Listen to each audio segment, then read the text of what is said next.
working better now?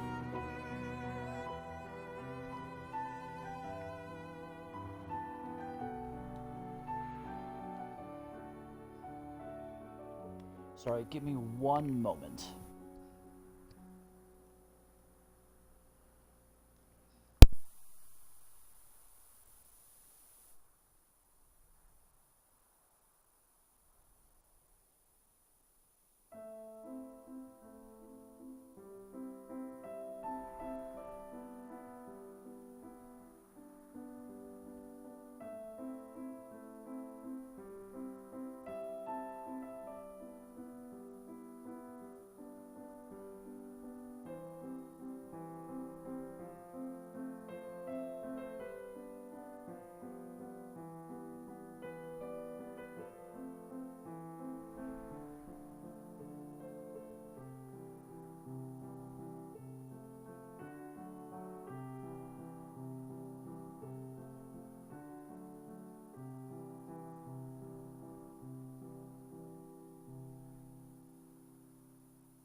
Okay, so I think my microphone is going to be of worse quality tonight.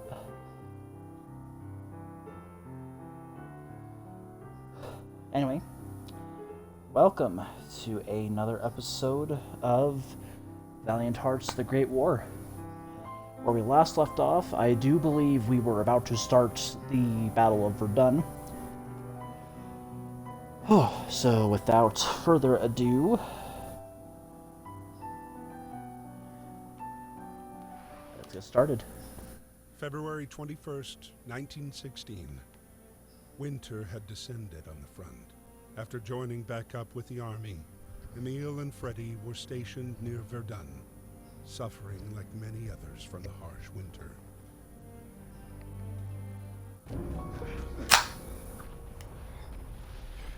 French Foreign Legion.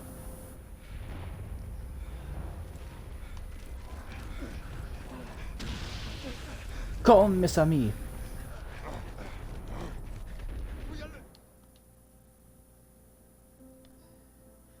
Feeding soldiers at the front. Supplying millions of men on the front with enough food was a logistical nightmare. The diet was mainly composed of bread, rice, soup, and sometimes meat and dried vegetables. Food parcels from home were ambrosia for the troops. British soldiers had a ration of a pint of wine and a third of a pint of rum every day.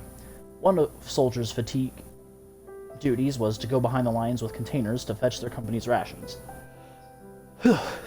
Sometimes food did not reach the front line, and infantrymen could go without food and drink for several days.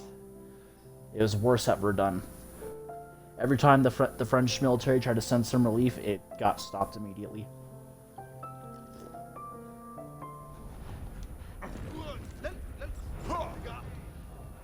Okay, X to attack.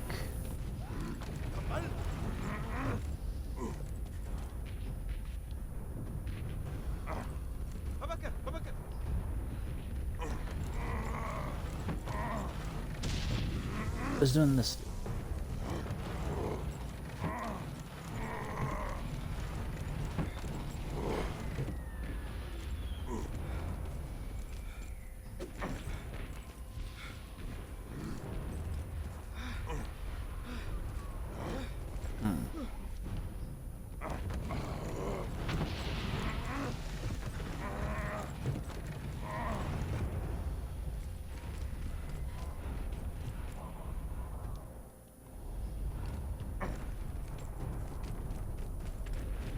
Well, what am I missing?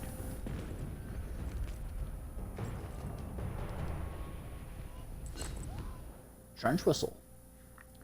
Officer's whistle. Officers were issued with whistles to signal the soldiers when to charge. The sound of the whistle became synonymous with a journey into the unknown. The soldiers surged out of the trenches and into no man's land.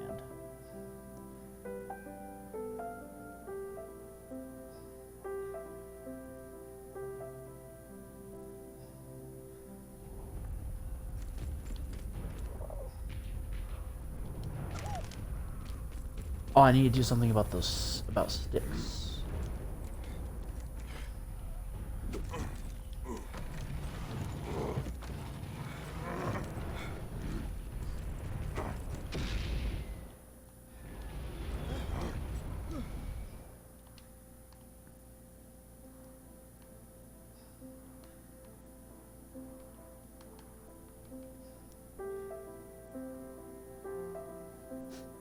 Hang on.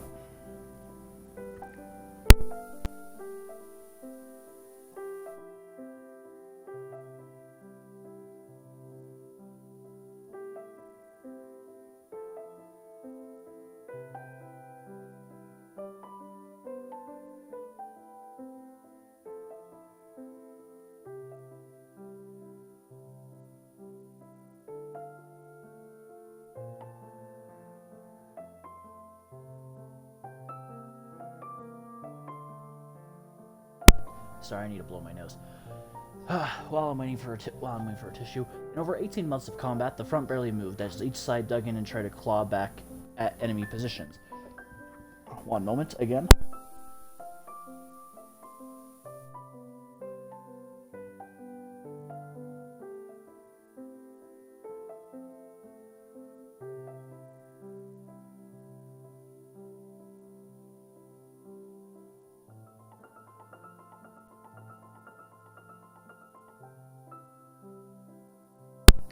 Okay, sorry about that. The War of Attrition turned 1915 into the bloodiest year, as civilians became hugely affected too. By late 1915, shortfalls in human and food resources began to make themselves felt, while ammunition shortages were especially problematic. Barbed wire. Invented in 1874, barbed wire was already a common feature of trench protection in battle, but with the Great War's onus on trench warfare, it became widespread. Thousands of tons were deposited into no man's land. Both sides sought tools and strategies to overcome barbed wire, such as grappling irons and wire cutters. Intensive bombardment was deemed to be the most effective method, and the tactic became widespread. Dead soldiers putrefying on barbed wire remains one of the enduring images of the war, a powerful symbol of its violence. Verdun. Triggered by the Germans at the dawn of February 21st in the aim of penetrating Allied lines, the battle eventually lasted 303 days. To be specific, some key positions changed hands several times before the French finally prevailed.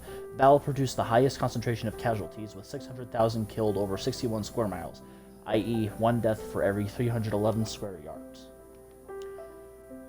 Military decorations. Britain had 6 war medals, the most issued of which were the British War Medal, the Victory Medal, the 1914 through 15 Star, and the 1914 Star.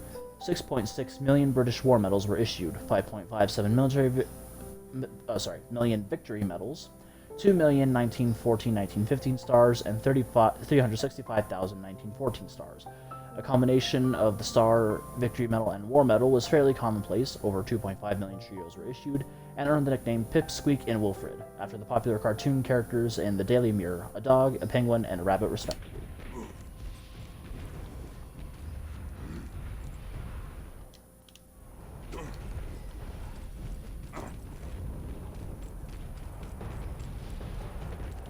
Life in the trenches was just freaking brutal.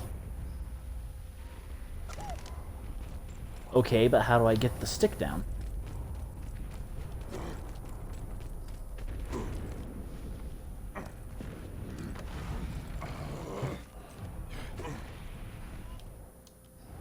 Nope.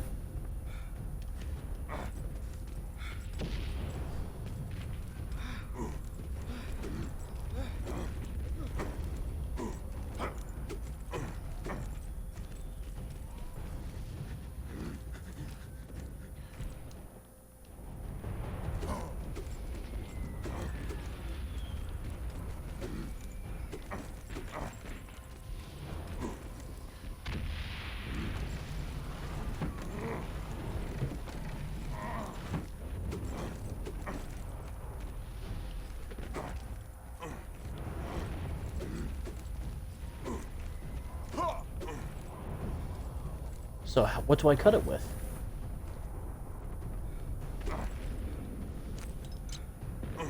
There we go.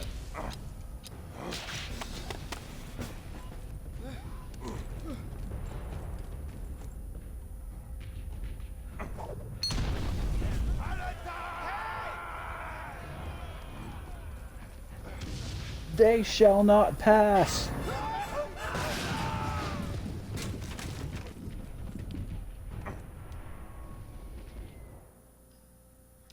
A letter from a Tunisian soldier, 21st of February, 1916. Dear Father, dear family, I am cold. The land we are defending is frozen and covered in snow. The ground is so iced up, it's harder than rock. We cannot dig. The cold is so intense that my hands are burning. I hope everything's fine back in the village, and you're still receiving half of my pay. Tell me if you aren't. Ahmed.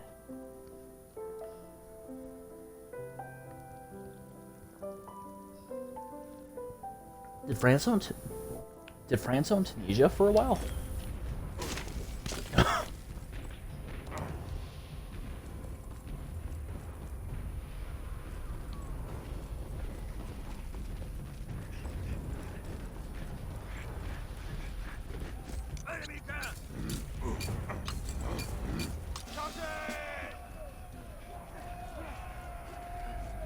Come on, boys, let's be the first to cross the Rhine.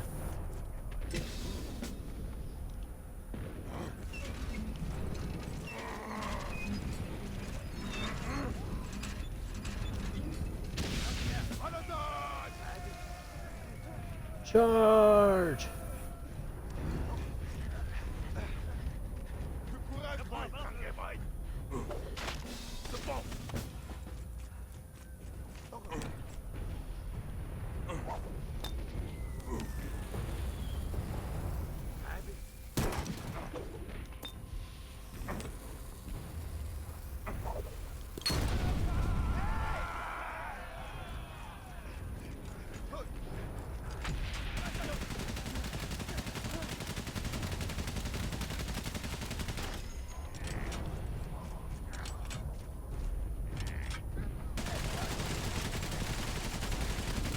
Shit, I need a grenade. Stay in cover, lads.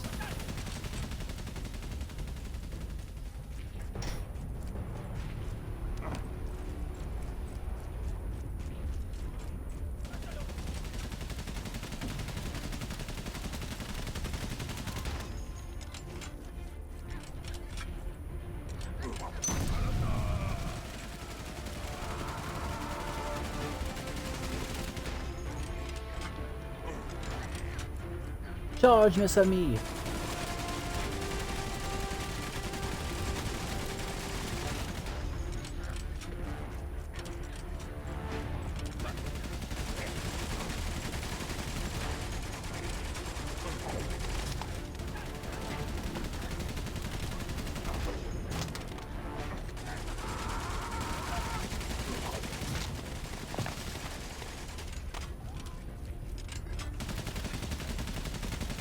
Shit. Oh. Oh, shit.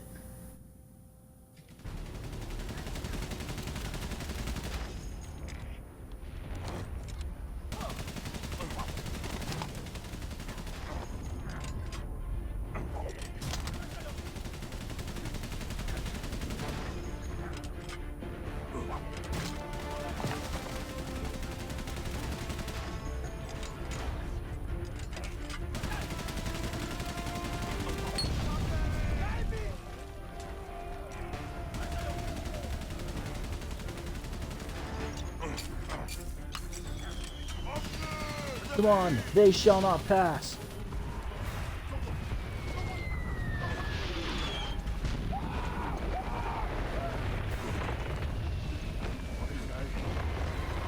Did we lose someone?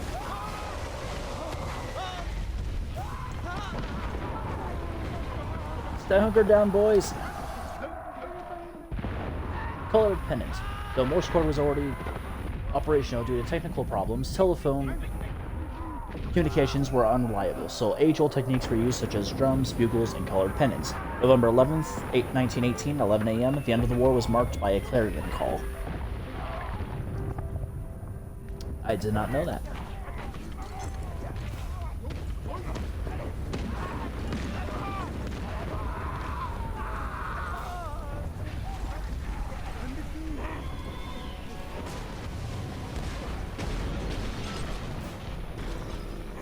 Over a million shells have scarred the land, and no one has the upper hand.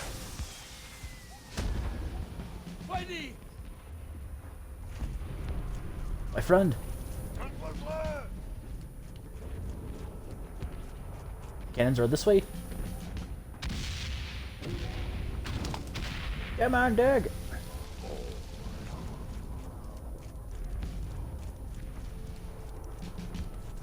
Oh shit, this isn't just, this is a siege cannon. Holy shit.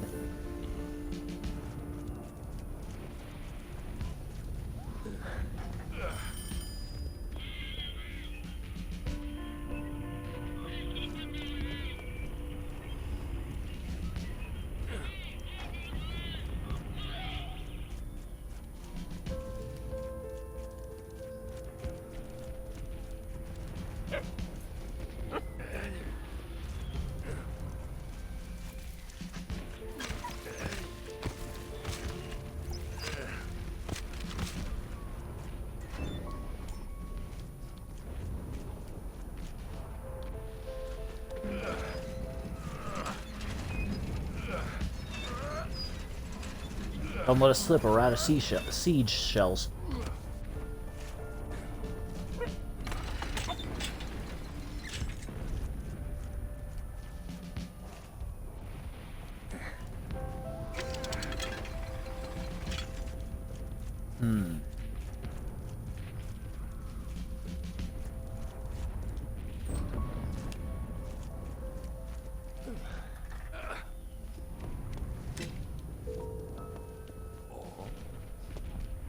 I need to find a way to get the shell inside of the cannon.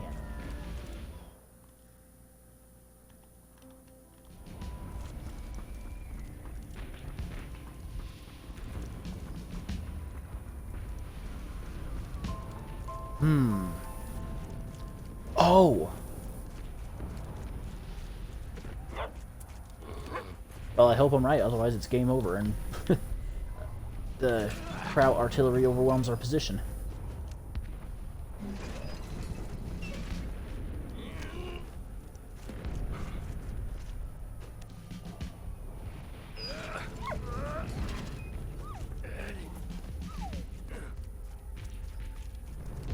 Yeah, something, little buddy.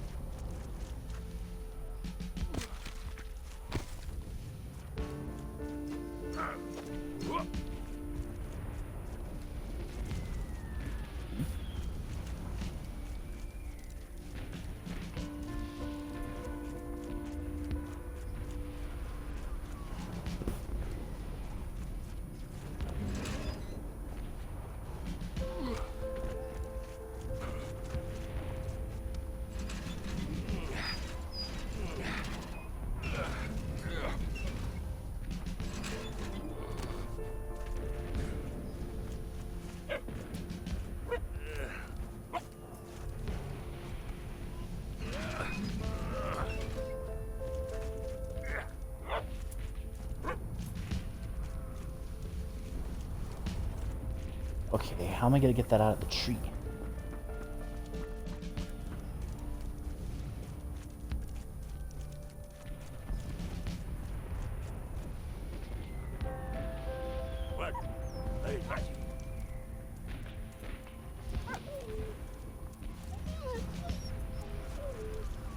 Good dog, Stubby.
Why isn't there a full team on this?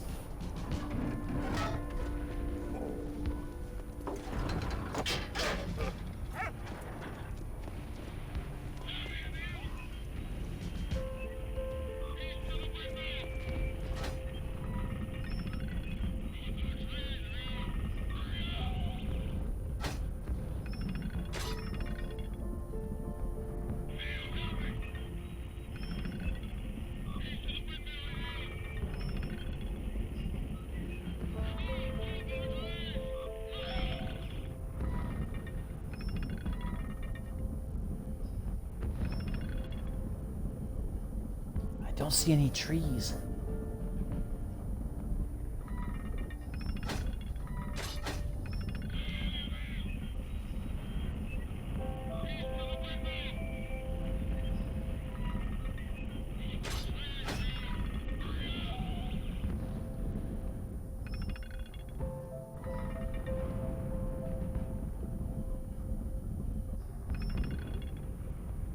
Found the windmill.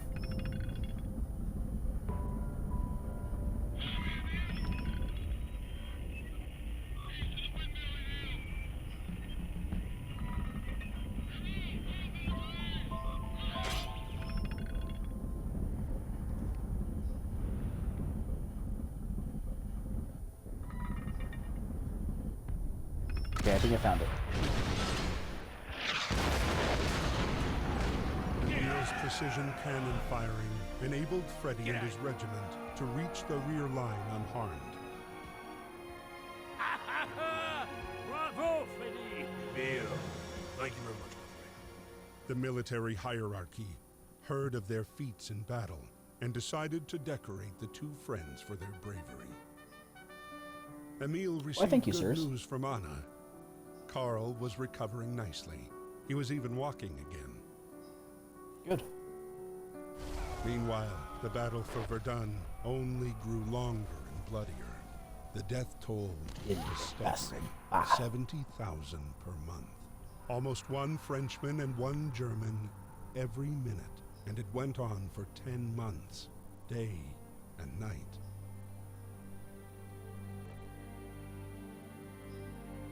May 8th, 1916, Emil's squad was sent on a mission to take back Fort Douaumont, a strategic They're not gonna, point though. in the German defense.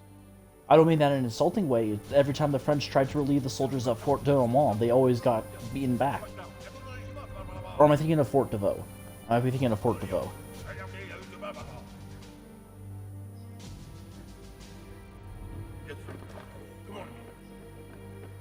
A fun fact about Verdun: earlier, I think, in the 1800s, France and Germany were, at the time Prussia, were at war with one another. And what had happened is France had suffered a pretty humiliating defeat, which allowed Germany to gain some land for their empire. Not ever wanting that to happen again, before World War I, they built a bunch of forts around Verdun. That way, if the Germans ever tried to attack through there again, they could hold the position as best as they could. And come the Battle of Verdun, and the French hold. With the battle cry, "They shall not pass."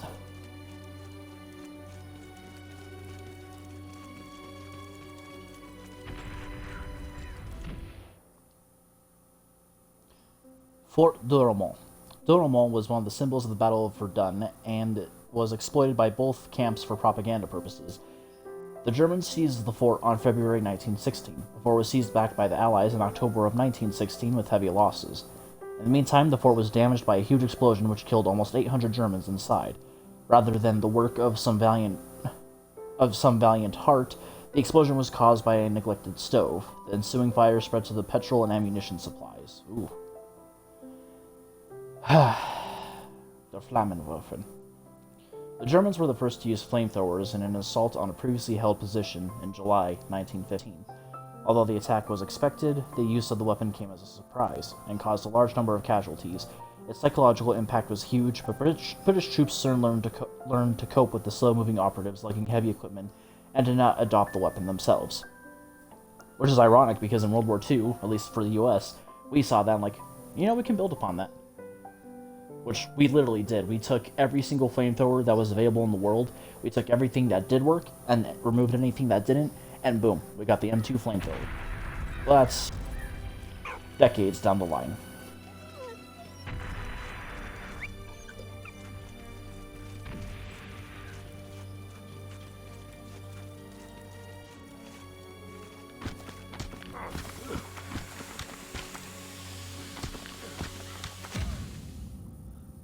Oops.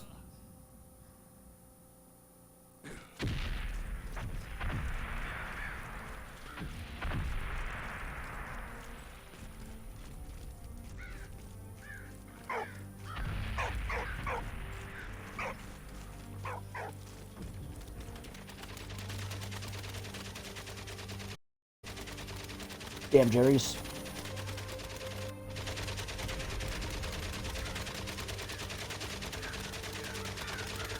Oh, another little fun fact about the Battle of Verdun is because of little pillboxes like that the French were able to hold out for so long.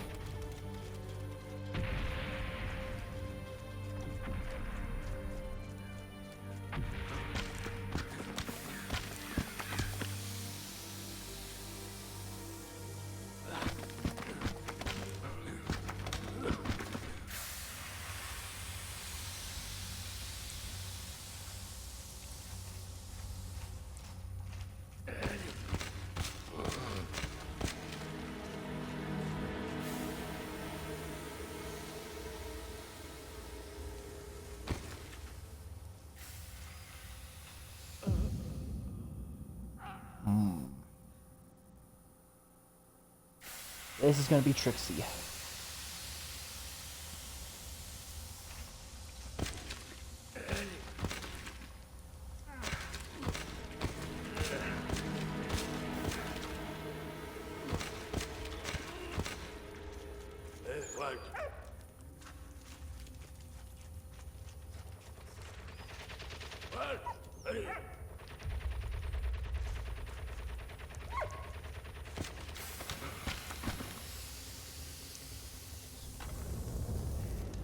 Like, let's see.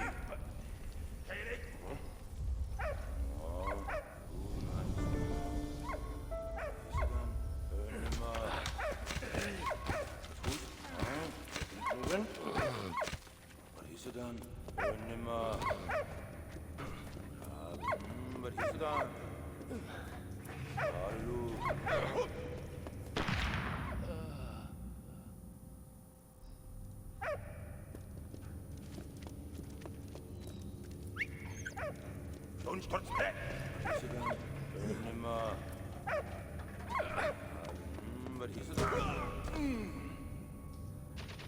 Emil, hurry up!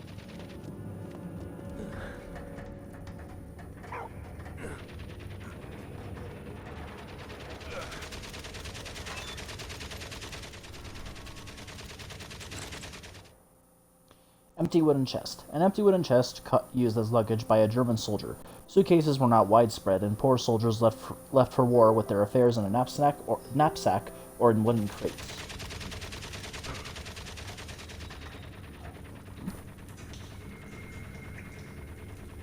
To those who fell. Wait, what? Sorry, I just got an achievement, but I don't know what it's for.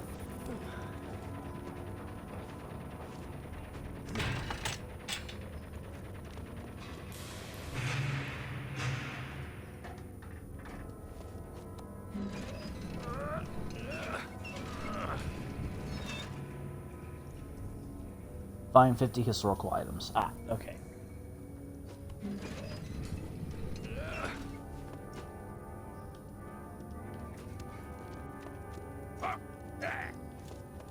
What?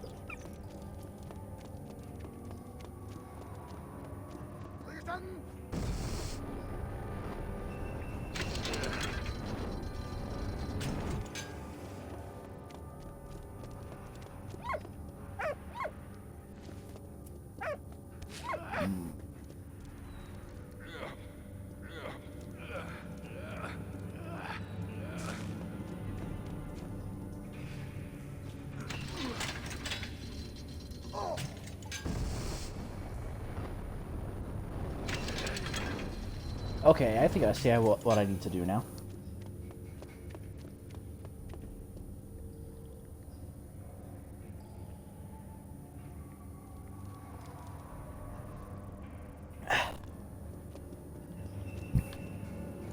Whew.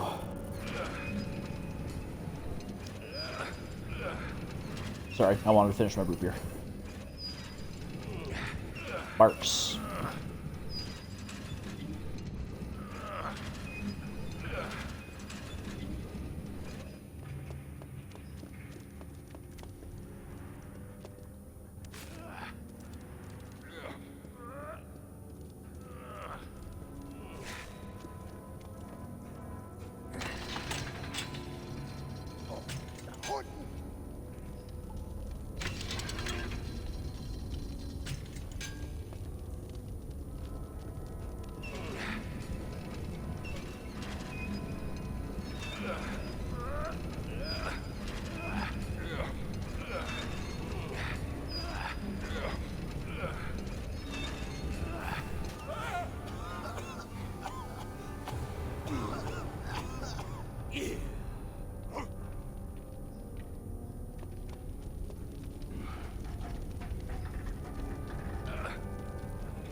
But, ready.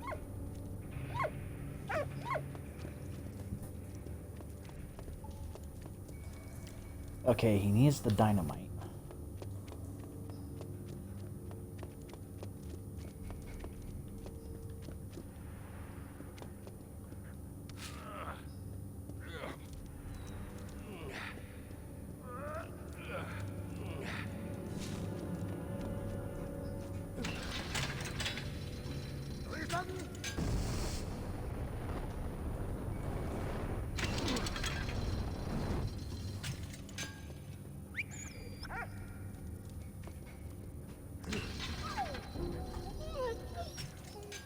Don't hurt the precious doggo.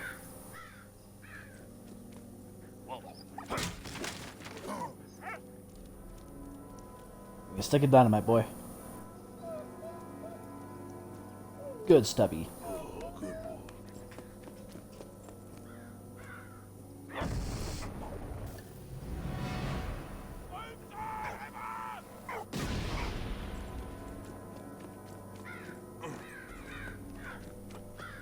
Shoot, Walt. Go now.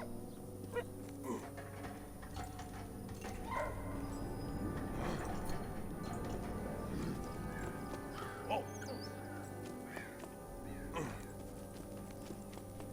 Hey, Walt. Walt.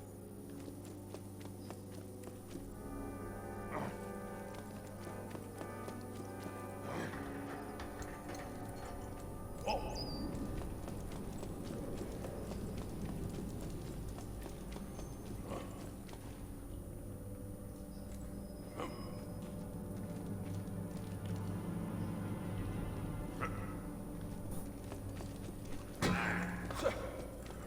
Good night.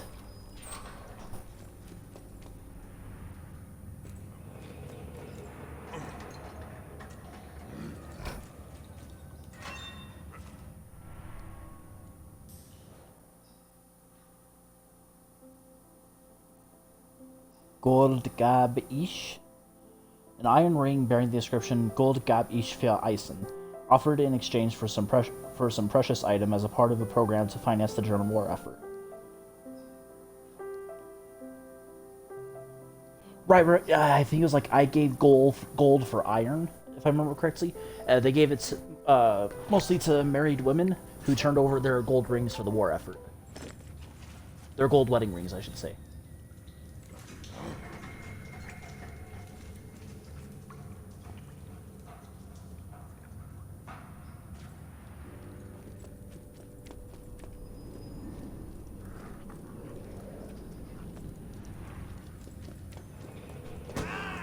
And good night. Technically, they shouldn't be wearing the pickle halba anymore. Gas stove. A gas stove for warming food or heating a room. Not always the most practical heating appliance to use when trying to heat a flamethrower fuel depot.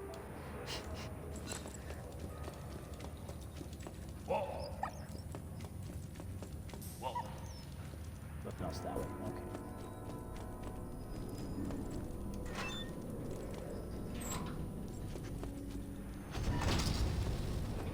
Okay. Get away. Aha! Walt. Go. Get out. Walt, go now. Hey, Walt. Shoot.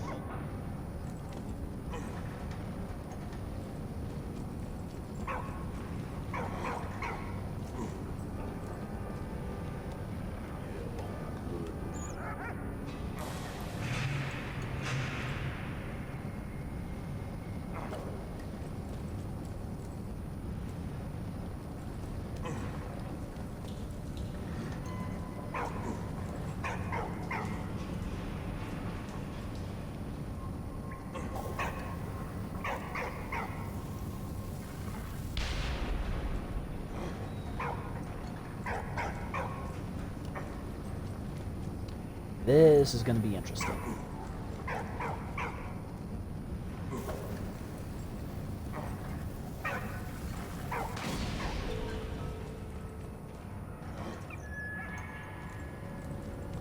Go. Get out. Don't worry, Stubby.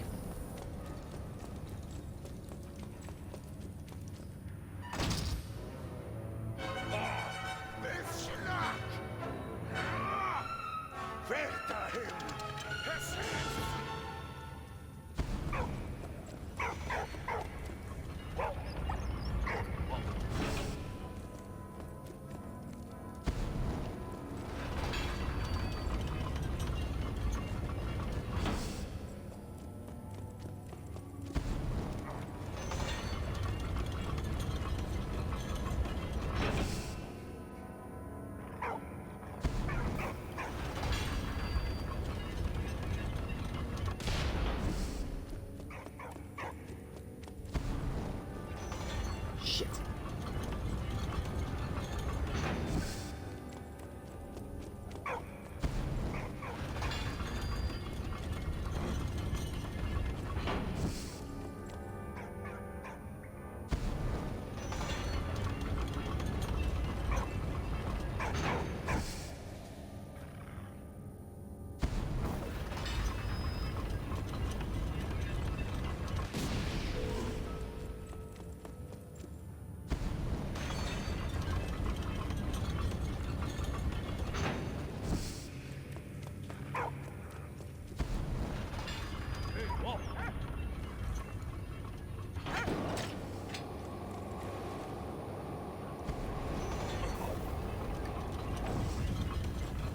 Ah, I see. Okay.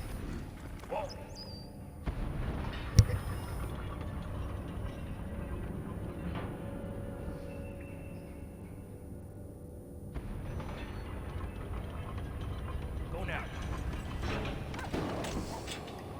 Oh, shit. Hey, whoa, shoot. Go, get out. Go now. Shoot. There we go.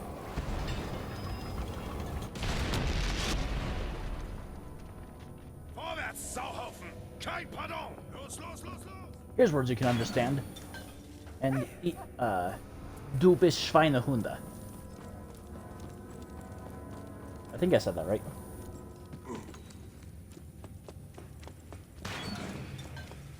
Du bist ein Schweinehunde.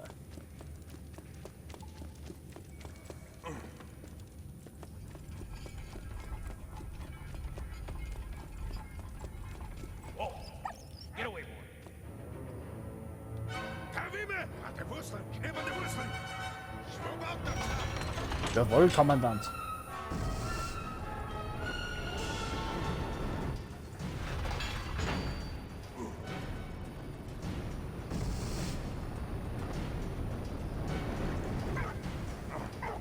Whoa, go now. Shoot.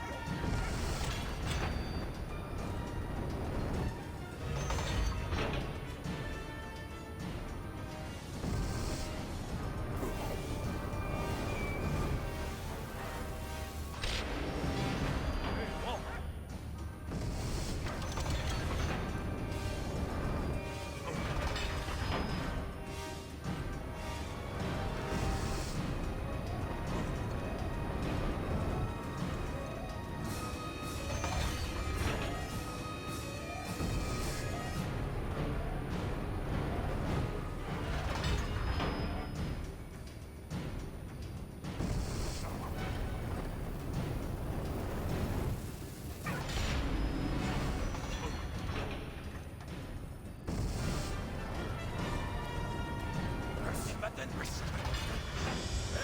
Stubby, come on, man. You could have stopped them.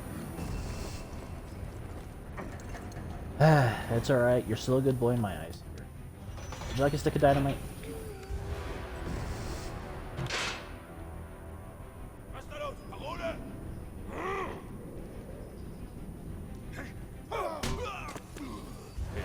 Oh, danke. Ronald. Come, come, come. Oh no, you're the French guy. Merci.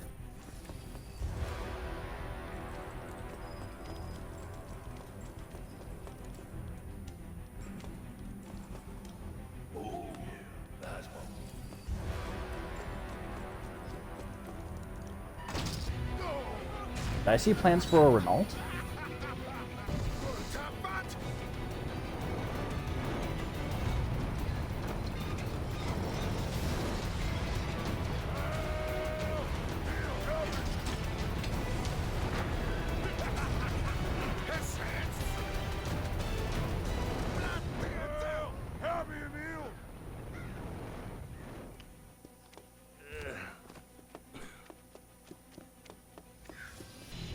No, I have to see what my American friend got up to.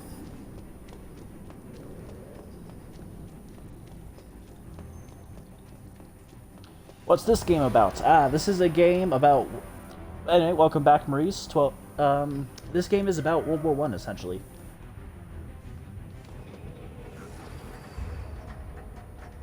You play as this... More specifically, you play as this character I'm playing as, Emile.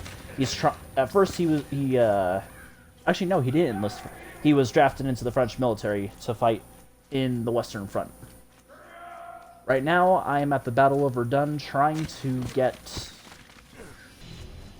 relieve some soldiers in Fort de Vaux.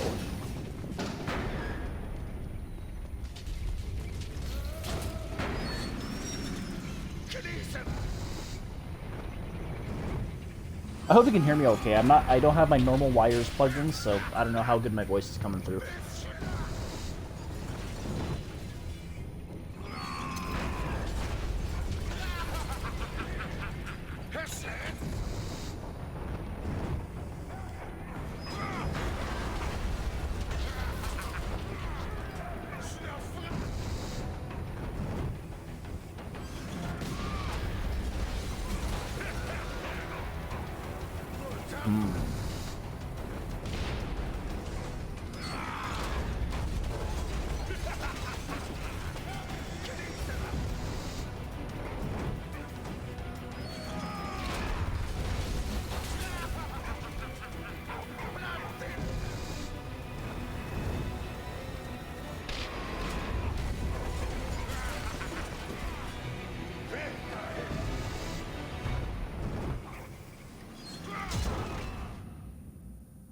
Just got the tip. Okay, what am I supposed to do here?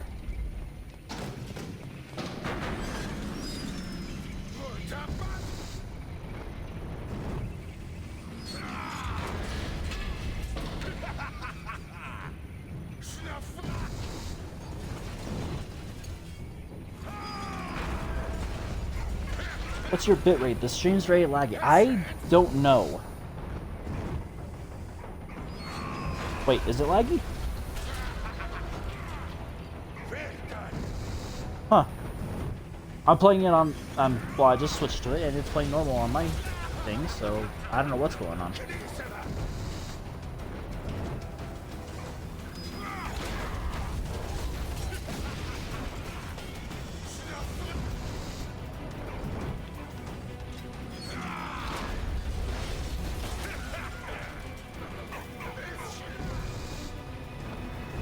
What does it want me to do?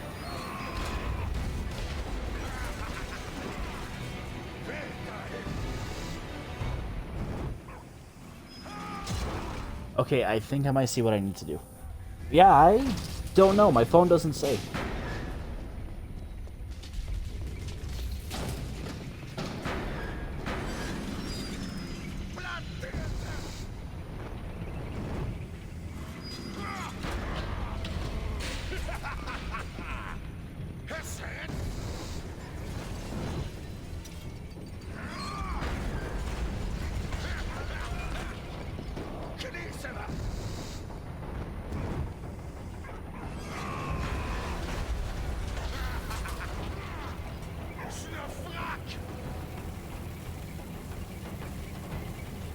Okay.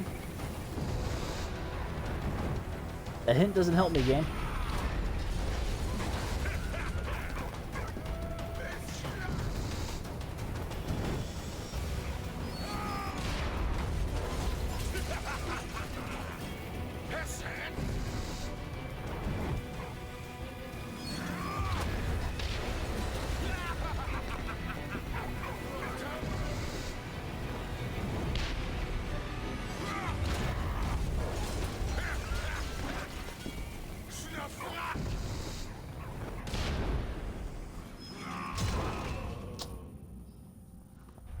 Well, this is gonna get annoying.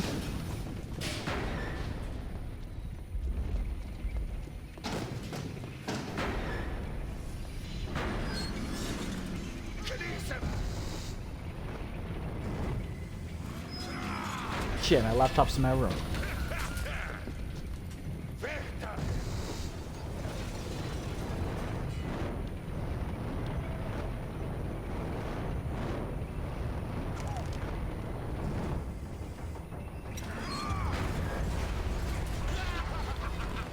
Nope, come on.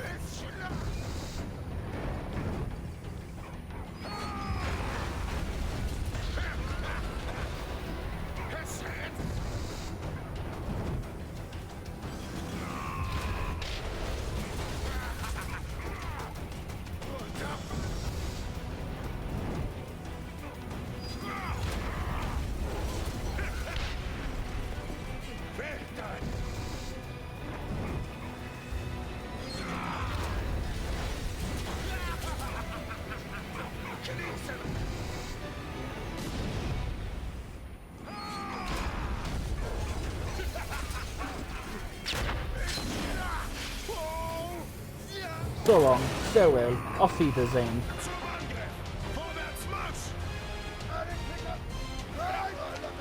Ah, shit.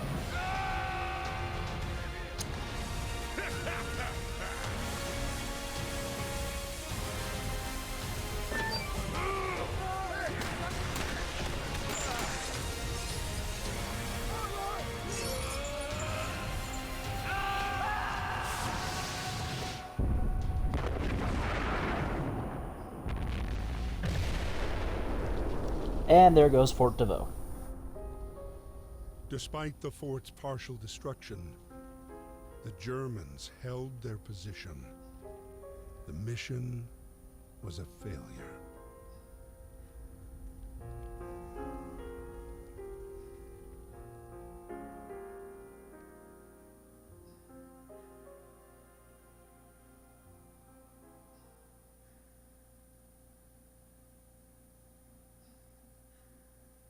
Ceasefire? Question mark. Finish the Dormont Fort mission. Chapter 3: The Poppy Fields. My darling, war has taken away a very dear friend. He was like a brother to me, and his death affects me much more than I could imagine. In happier news, Carl is safe from the trenches, and his condition improves steadily. I'll go and see him on my next leave. And what about you? How are you? Are things in Saint Miel any better? Carl discovered things were not, in fact, any better. According to Marie's last letter, his son had fallen gravely ill. Carl had come to a decision. This war would never end. He had to escape.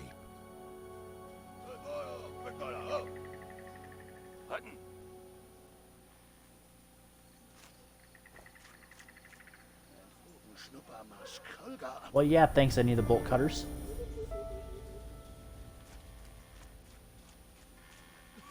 Can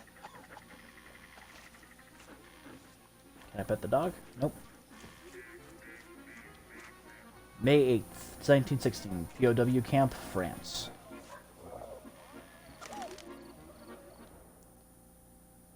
Life in prisoner of war camps. Even in captivity, class differences still counted. Some camps were reserved for officers and others for foot soldiers. Prisoners were generally underfed. Even more so, the local population was also undernourished. Prisoners of war replaced civilians in the front and were forced to work in munitions factories, on farms, or down mines. Down mines? What?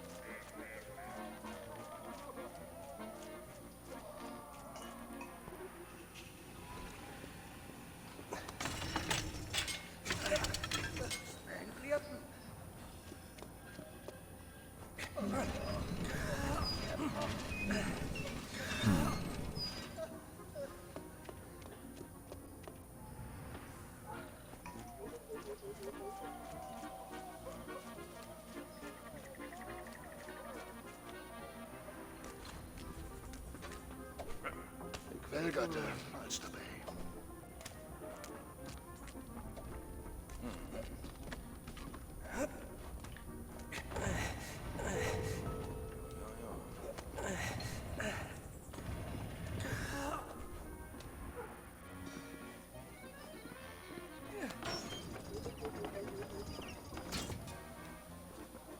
Wasser! You want suspenders. Okay.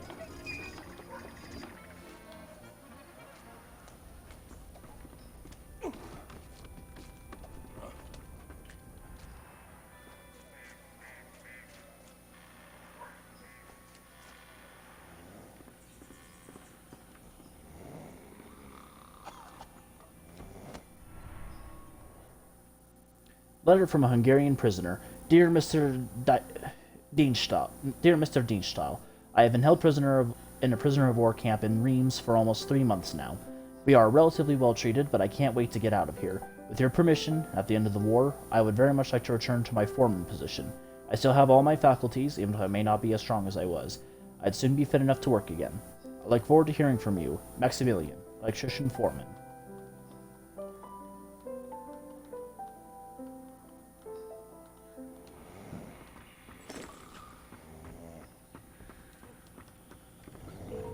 Ik wil de Aster dabei.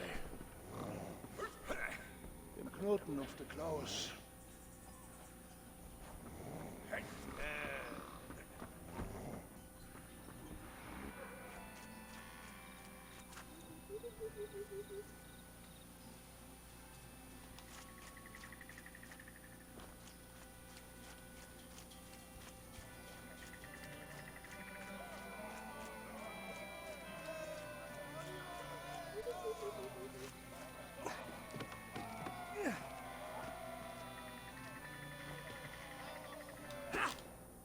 I'm done.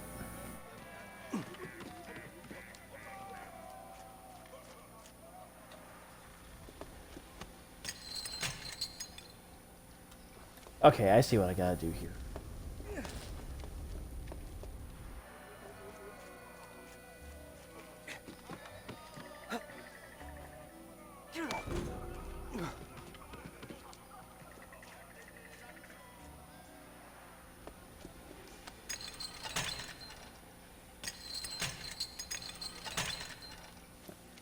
Im Hungersfest!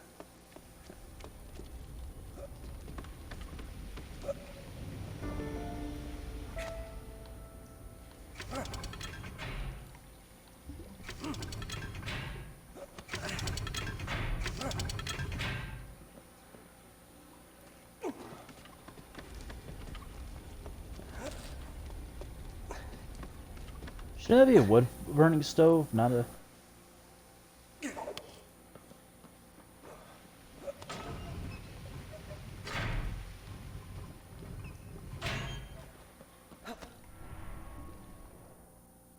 German identification tag. German tags, oh boy. Erkennugsmarken were not the same for all soldiers at the start of the war. The shape, materials used, and even information changed depending on the region from which the soldier came. In September 1915, the standard model was introduced, a disc with soldiers' names, dates, and places of birth and regimental details. The model was replaced in late 1916. Oh, shit. April 25th, 1915. Victor is 1 year old today. My god, I miss him. How long is this war going to last? If only they could assign me to St. Mihiel. The Germans are still holding the town. May 8th, 1916. I've been stuck here in this POW camp south of Reims for 11 months now. My health is picking up and I've been walking again at last. All thanks to Anna. Marie's last letter worried me. Victor is very sick, and they don't have any resources to take care of him in St. Mihiel. I must get out of here. Whew. March 18th, 1916. Victor is sick. He hasn't eaten in 3 days. He's all pale and weak. He needs meat, but I have nothing left to give him. I hope he improves soon. Carl's last letter reassured me. He can walk again. There's a nurse taking special care of him at the POW camp. February 21st, 1916. Emil saved my skin again today. What a deluge of shells. I gotta write my younger brother. He's worried about me. February 21st, 1916. This morning, shells came raining down in our sector. Freddy was out in the front and I was lucky to pull through. I had to play cannon boy to dig him out of there. I was awarded a medal, but I'd much prefer a leave of absence. I hope Carl's okay. It was such a relief to receive Marie's last letter. May 8th, 1916. Sad day today. Freddie and Walt perished. May their souls rest in peace. Okay.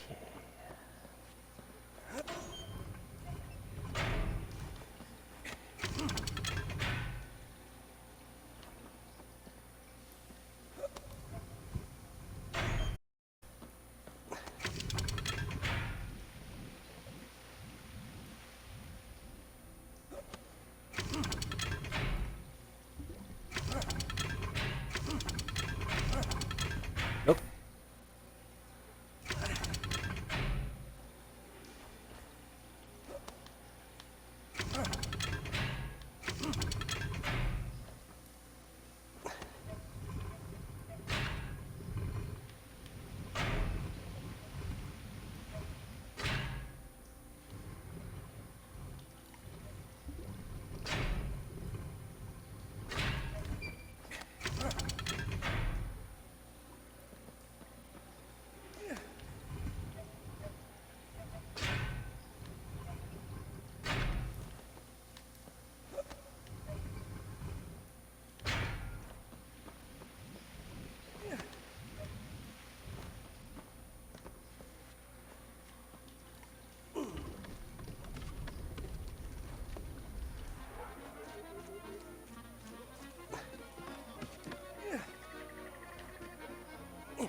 This is going to be quite the challenge.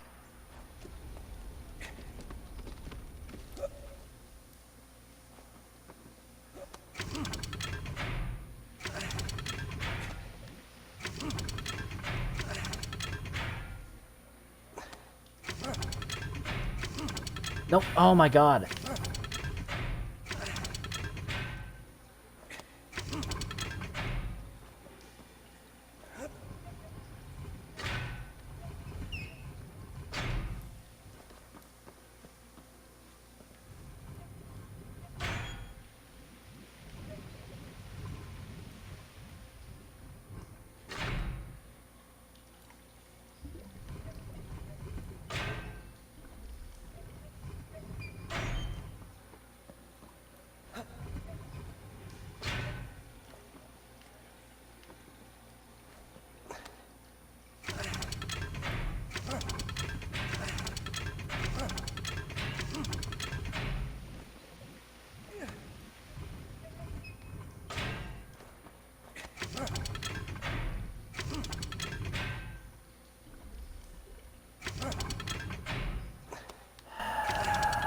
My goodness.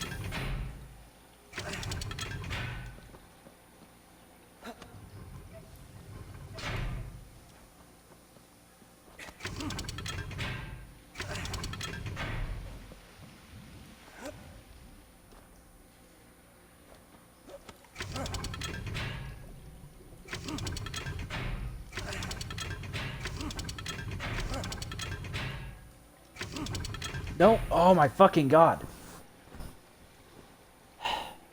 Okay.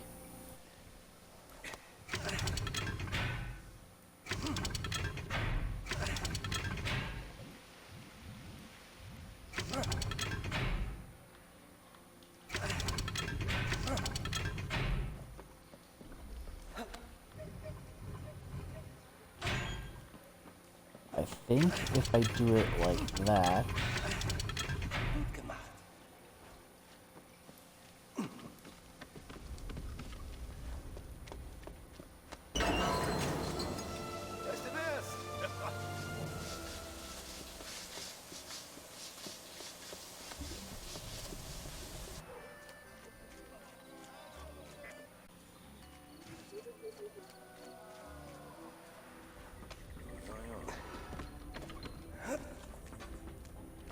I think it was a... yeah.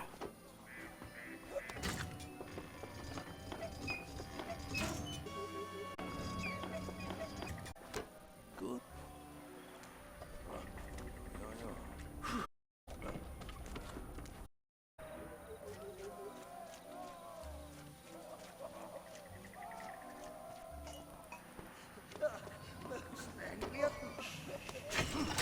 Gut gemacht.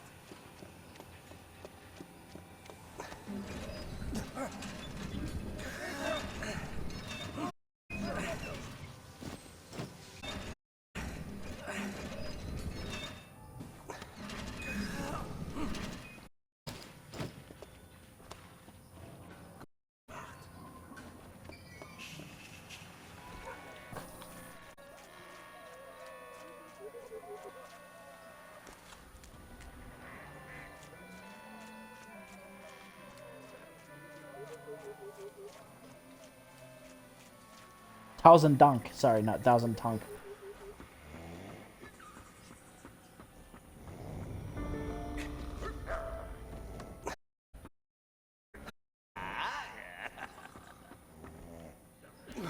Tut mir leid.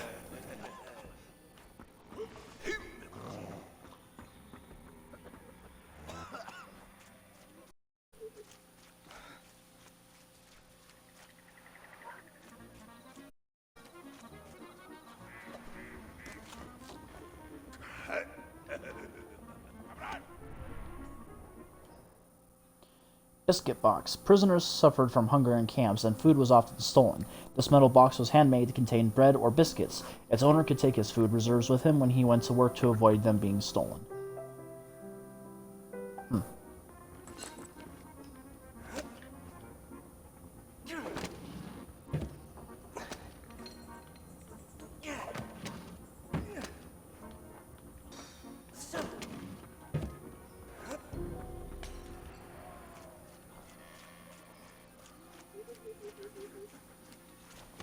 Oj, Felipe. C'est pourquoi, Felipe?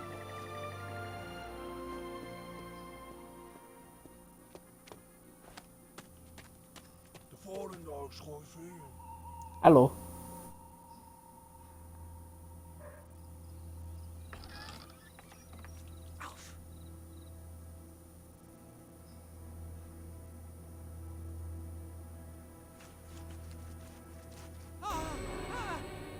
Are you kidding me?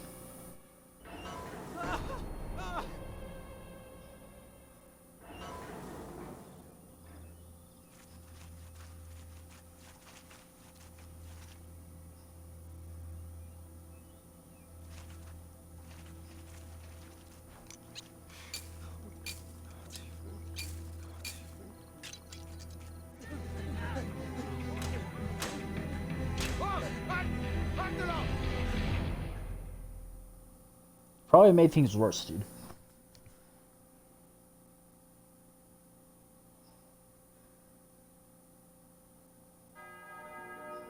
August 1914, Saint Laurent Church, France.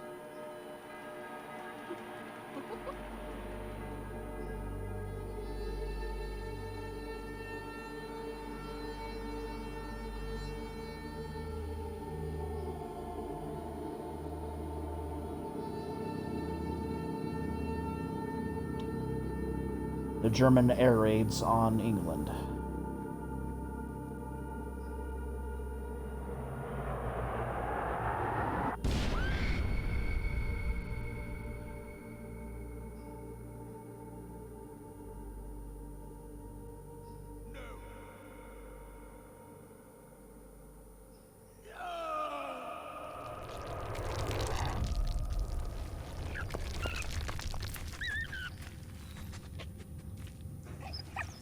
Dog! Stubby, help me out here, Dad.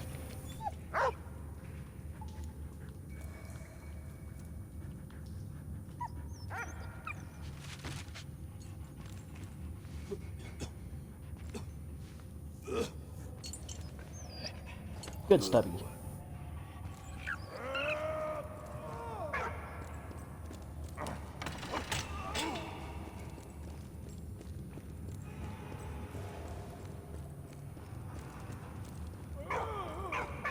Go now.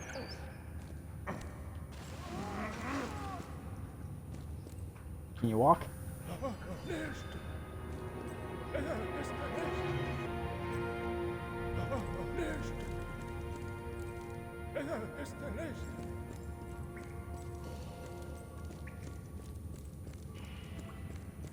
A little curious as to how you have the fuse box, but alright. Or the fuse, but alright. May 9th, 1916. Fort Durand. Armored vehicles. Ooh! Assault artillery was invented during the war in an attempt to break through enemy lines. The first prototype of armored vehicle appeared. Generals noted that the vehicles fitted with wheels were ineffective in a trench environment. Engineers thus worked on prototypes to overcome the problem, and caterpillar tracks proved to be the perfect solution to the problem. And thus, in the Battle of the Somme, the tank was introduced. No Man's Land was was No Man's Land was the zone located between the Allied and enemy trenches. The distance varied between 50 and 1,500 yards. The zone was watched closely by day, and anyone venturing out would be shot. But by night, it became a theater of espionage, when barbed wire and traps were set to protect trenches. Most battle casualties resulted in this zone.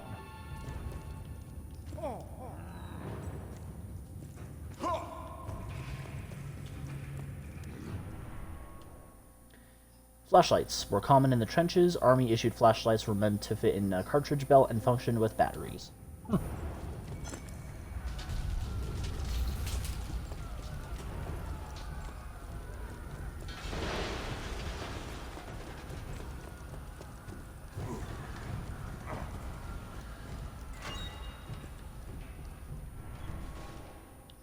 Broken German bayonet. This long, broad, flat German bayonet was designed to thrust into an enemy's ribcage and break his ribs. Ugh.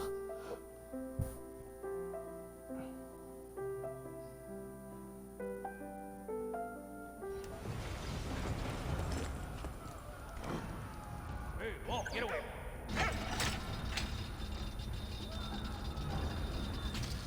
Whoa.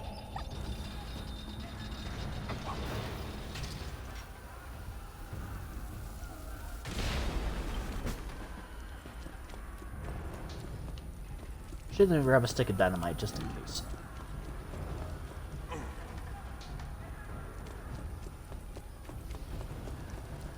I hope the stream's coming through for you, for the rest of you guys okay.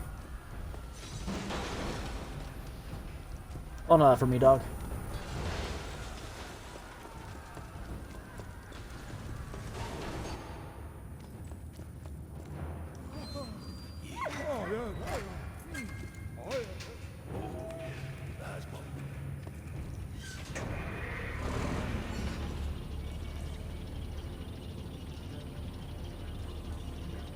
This thing looks suspiciously like the Renault.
One thing I want to look at real quick.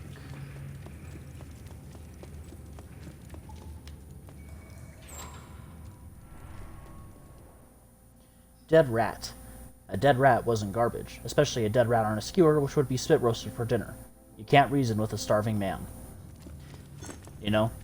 I want to say that's gross. But when you're cut off from food and all you have is hardtack and whatever else they gave you, I'm not at all surprised that they would resort to eating rats.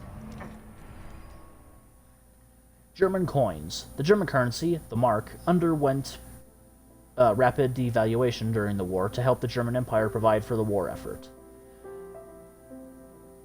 German soldiers were as poorly paid for as their allied enemies. They earned just under 16 marks a month, or 50 pounds, 84 USD in today's currency.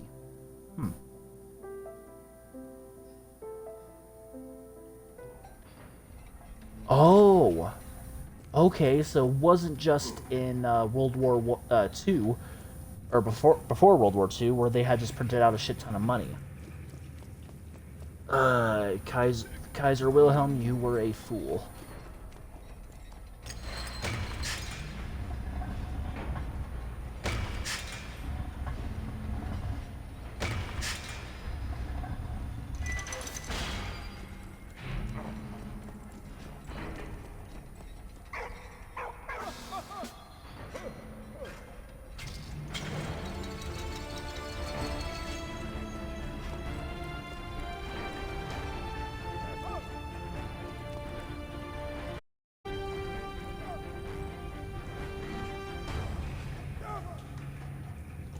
I'm getting the shell on, relax.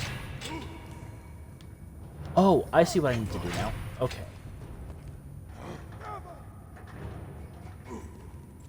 Again, thing looks suspiciously like the Renault.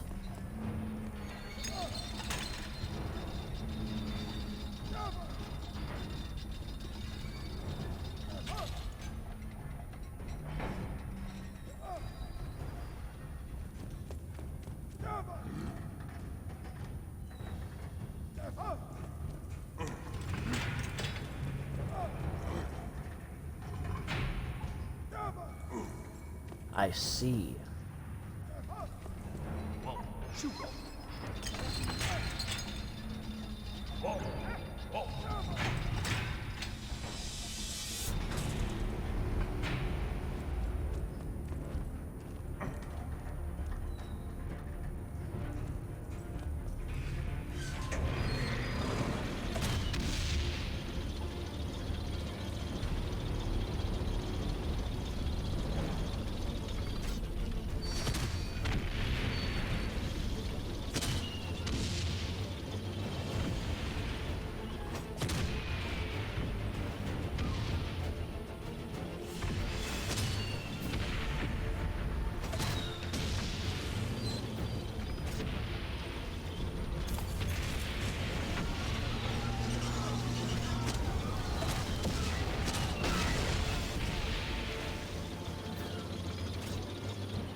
And this is the reason why tanks were so widely used. At least by the British.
Steel commanders rule the battlefield.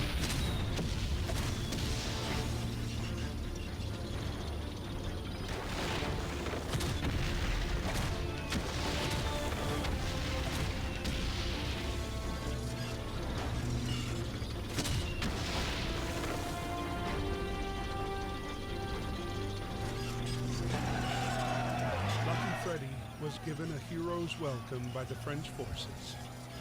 Emile Anna to let her know that her father was free and out of harm's way. Freddy and Emile's reunion, however, would be short-lived.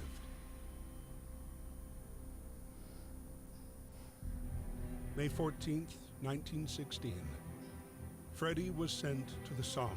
Oh no. While Emile's regiment Oh no. was quartered near a small village at the top of a hill. The village was called Vauquois. This is where the conflict had moved underground. Holed up in their trenches, the two camps dug tunnels and galleries. The underground war had begun. This is also when you start seeing carbines start being built.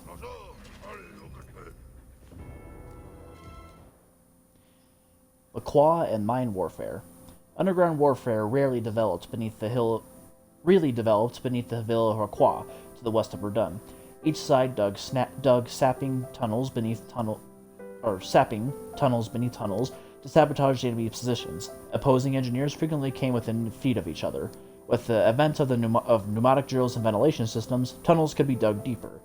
The accumulated use of 500 tons of TNT completely deformed the hill. Holy shit.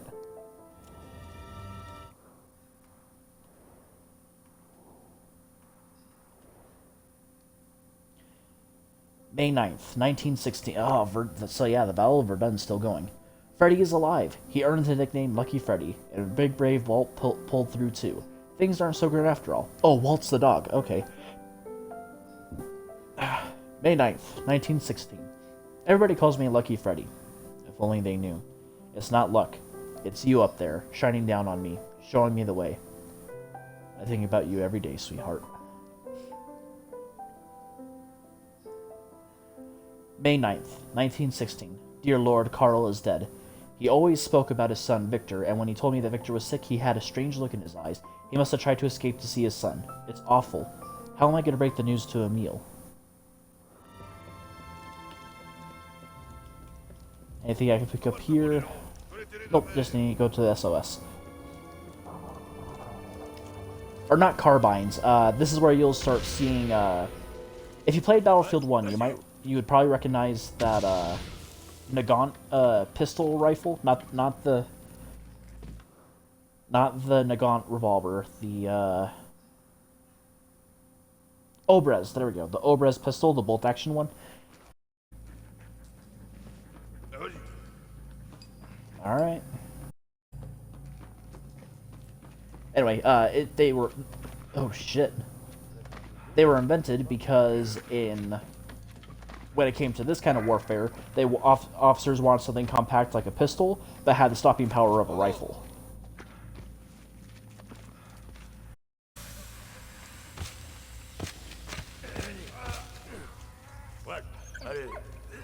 Get him out of there. Good, Walt.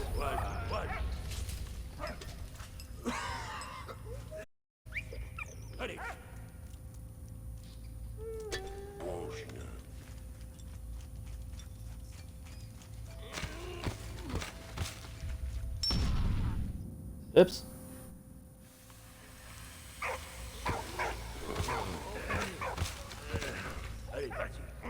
Get him out of there, Walt.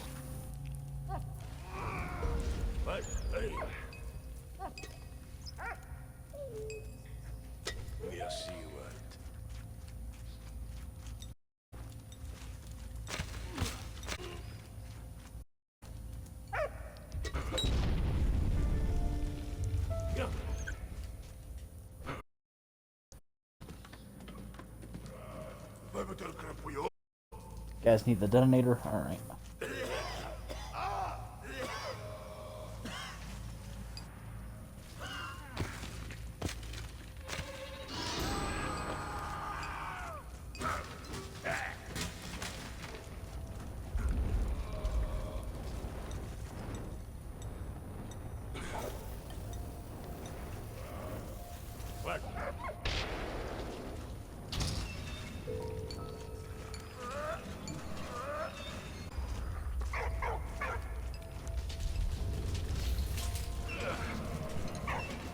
Oh,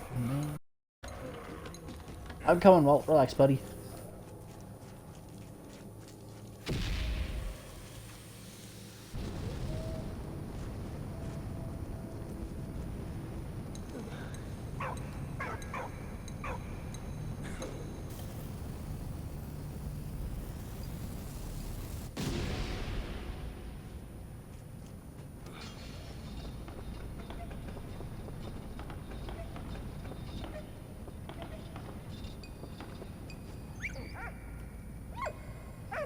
Hey, what?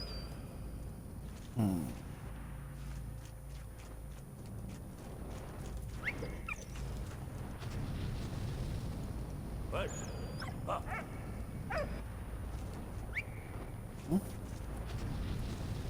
Oh, there's a wall in your way. What? Hey.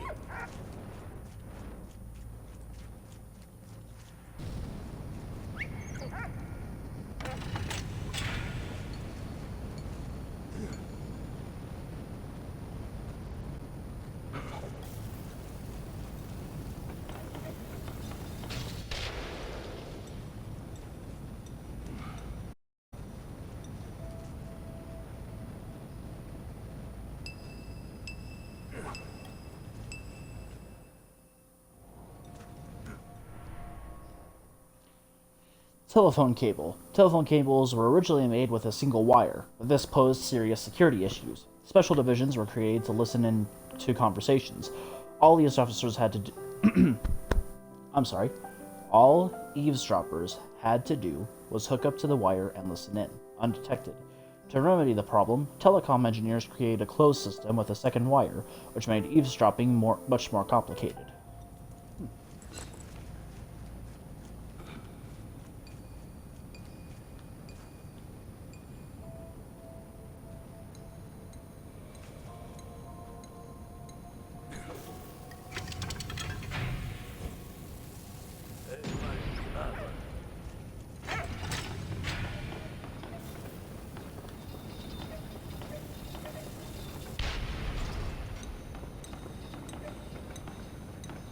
Ah.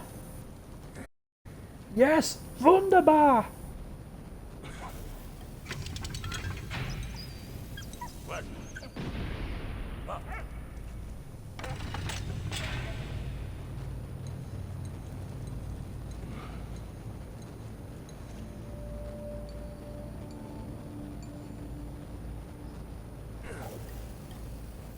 What? Hey, what?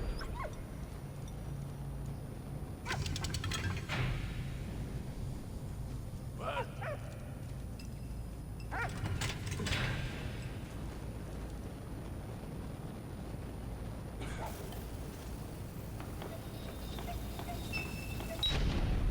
There we go.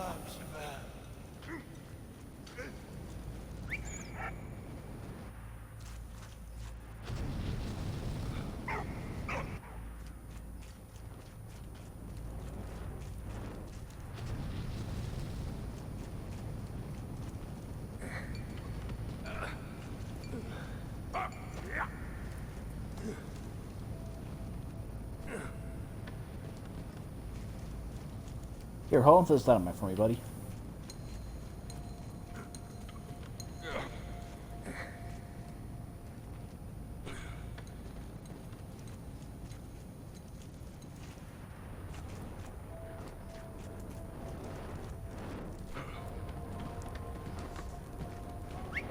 Let's see.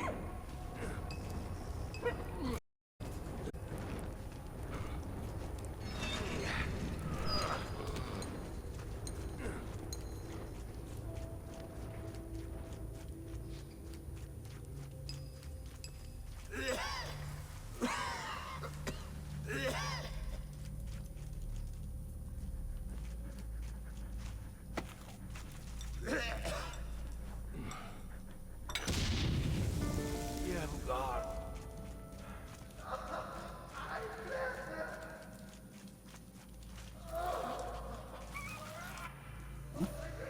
Hey, what? What?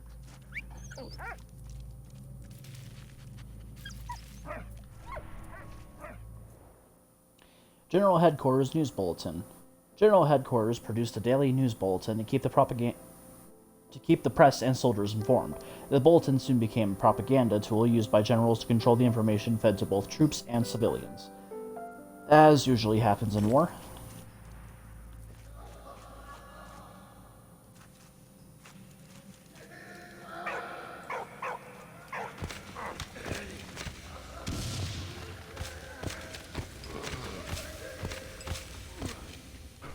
Nope.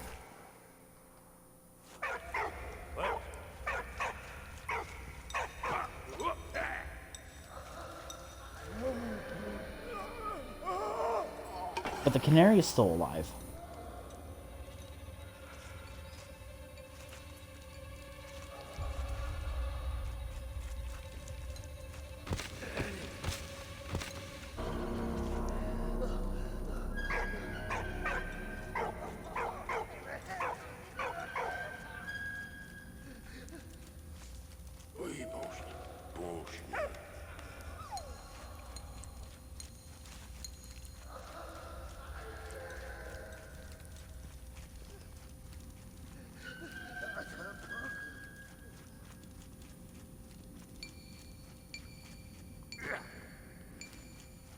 See, the whole point of miners in the olden times having canaries was that if there was ever poison gas, the canary would die first before everyone else would.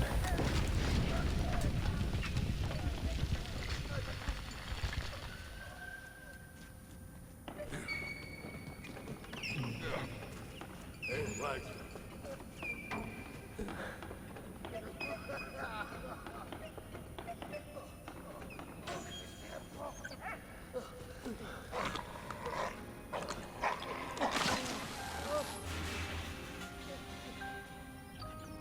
How are you? Oh, danke. Merci.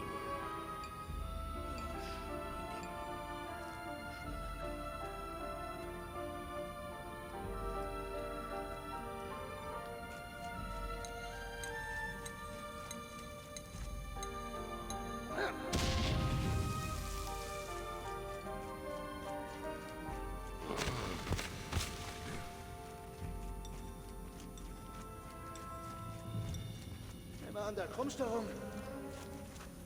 What?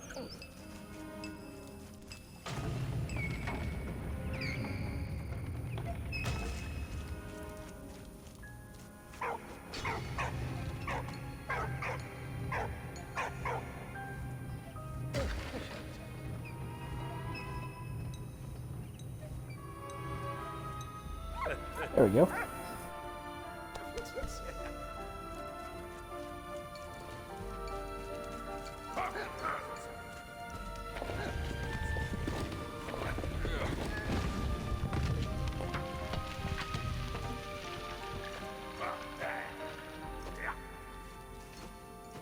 What? Ja, der doof kluntert nicht. Merci, mon ami. Adieu. Non. Hey, Stifter! Du da! Was? Gibt's doch nicht. Merci, mon ami. Well, Bunka.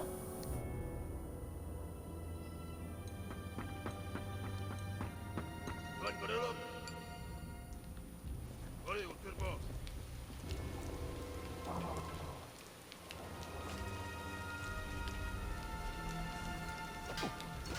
What? Hey, what?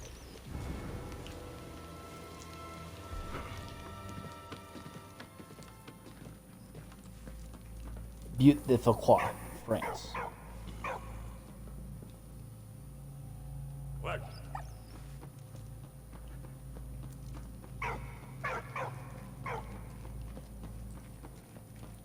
What?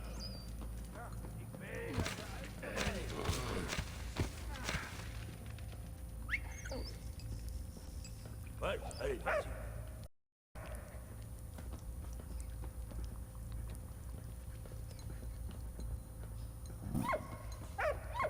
What? Allez.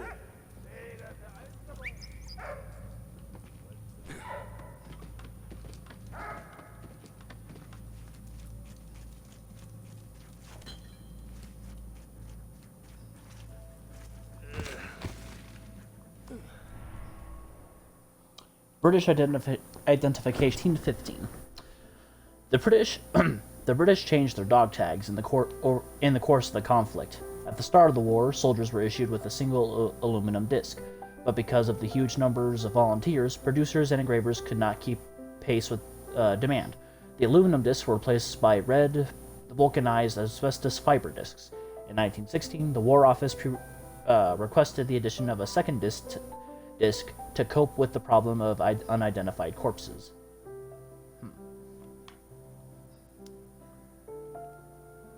I bet a lot of people found out in World War II that asbestos is not good for you. What?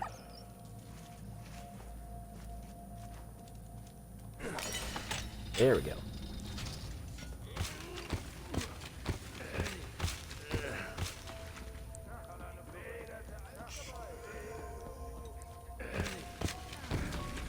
What? What? What? Come on, Walt. What? What?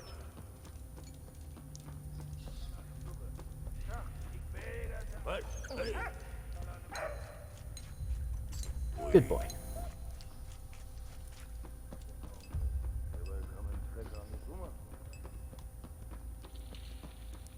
What?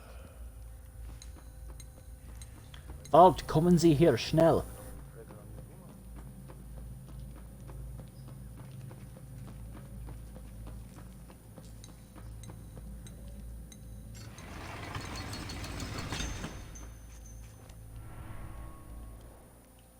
Trench lantern. A lantern could be folded away and stored in a flat in a backpack. Soldiers placed a candle inside the lantern, which protected it from the wind.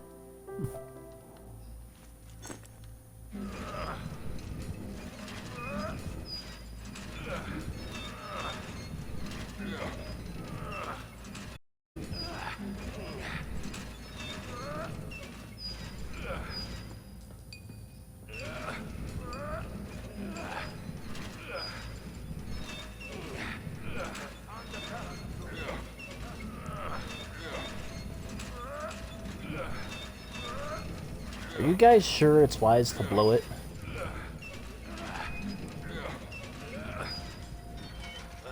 Merci, vieux frère. Oh, bah, on dit, c'est moi.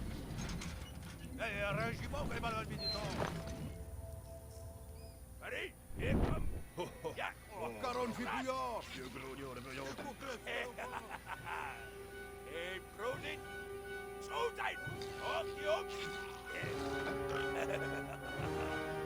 Allez, et comme. No, not him.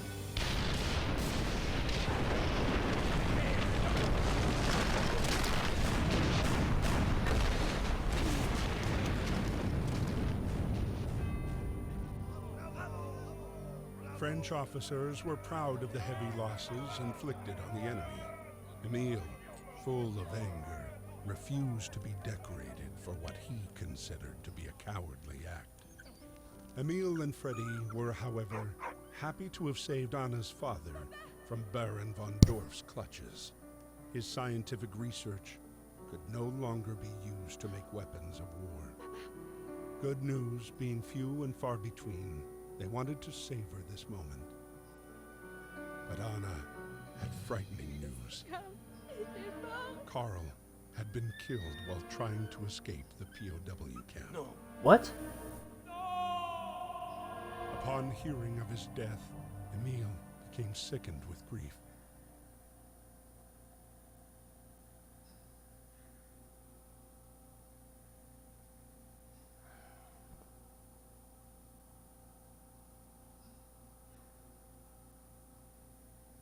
Five days earlier at the POW camp.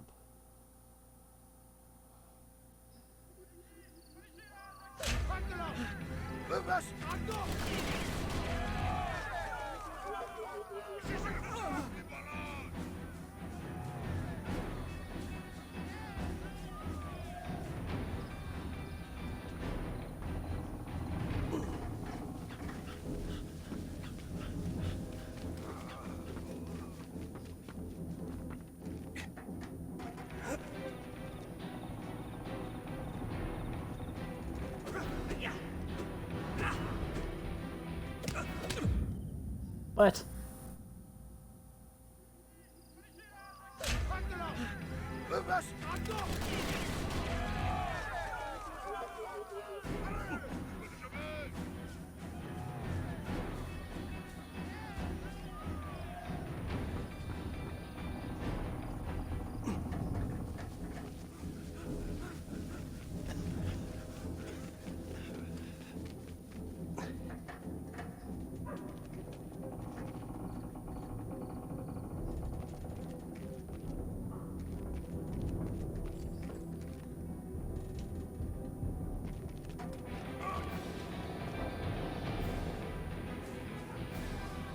May 9th, 1916, Kyoto Year Camp.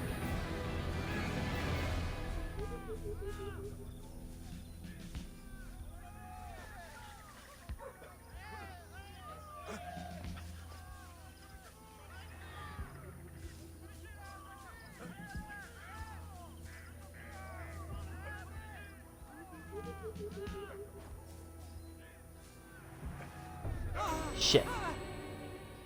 That was just bad timing.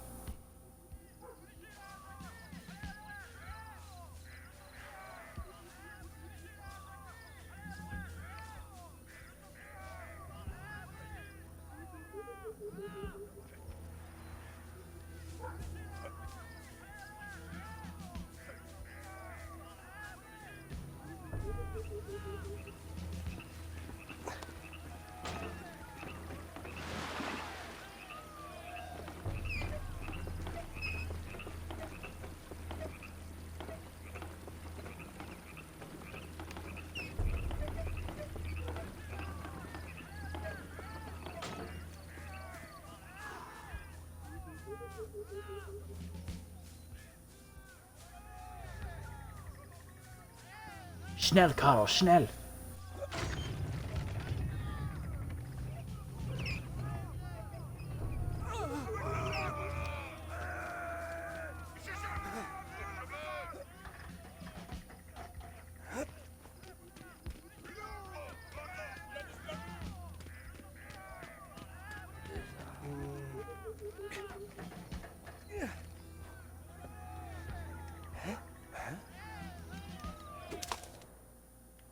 Oh, the military police.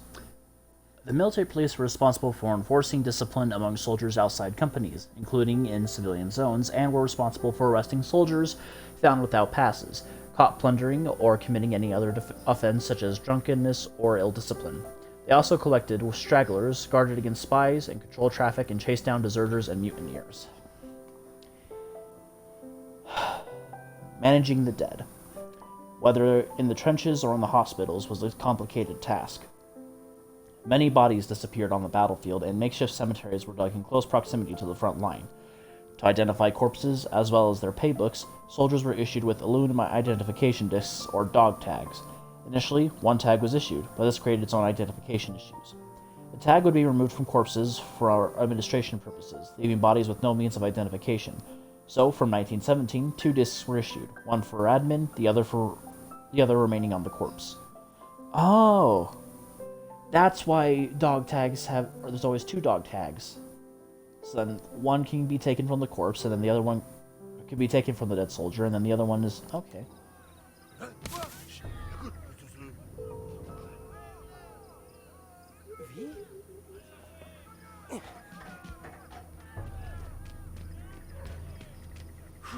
That's right, guys. Stay looking at the apples. Maybe make some apple cider with it.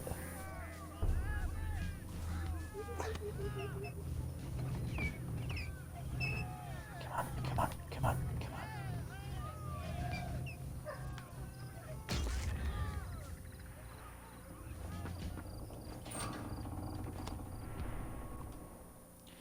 Army Internal Correspondence. A special card that soldiers were allowed to send to each other. Brothers could thus correspond with each other even if they weren't stationed together.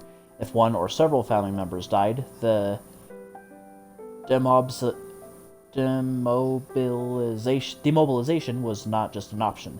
In some cases, a whole family of men might be wiped out. Especially in the case of France. In fact, one of the reasons why Verdun was so bloody was that fathers and sons because so many French soldiers died on the front, would fight side by side in Verdun. And that's also why the American military, I don't know if other places have adopted this, but the American military, in the event that... so first off, brothers can't serve in the same units, so they have to be spread out throughout the military. Because during World War II, either during or before World War II, there was an incident where 5 brothers were serving on the same submarine, and that submarine was sunk, and then all 5 brothers perished. So they did that so that not all one family can be lost in a single. Not all descendants can be lost in a single thing, and then also if too many sons died, and there was like in Saving Private Ryan, how they looking for Ryan to get him off the front, they wouldn't send people after you, but they would definitely make sure to get you off the front so that you could go home and not lose the whole family.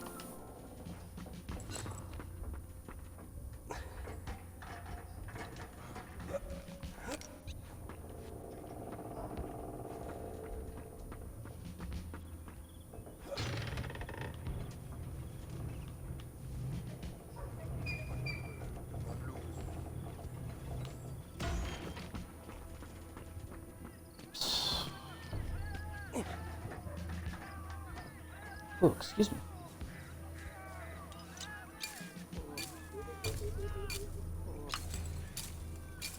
Come on, snip it. Snip it.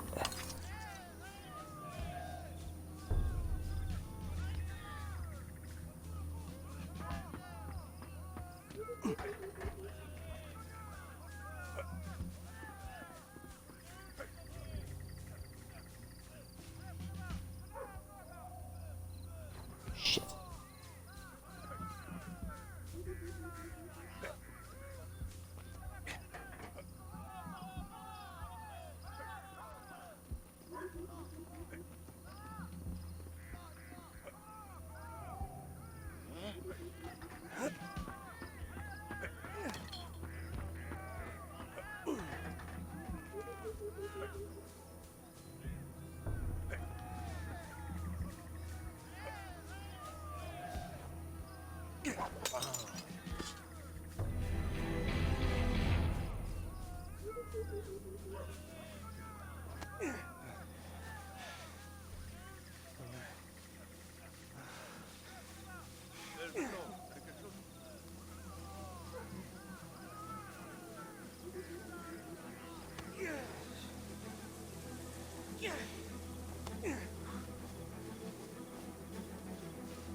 Britons, you join your country's army. God save the king. British Magazine. The magazine, London Opinion, encouraged British civilians to enlist. The cover features the famous poster of Lord Kitchener, the Defense Secretary, exhorting Britons to enlist with his piercing gaze that follows you everywhere. Huh. Kind of similar to Uncle Sam. I want you in America's army. Something like that.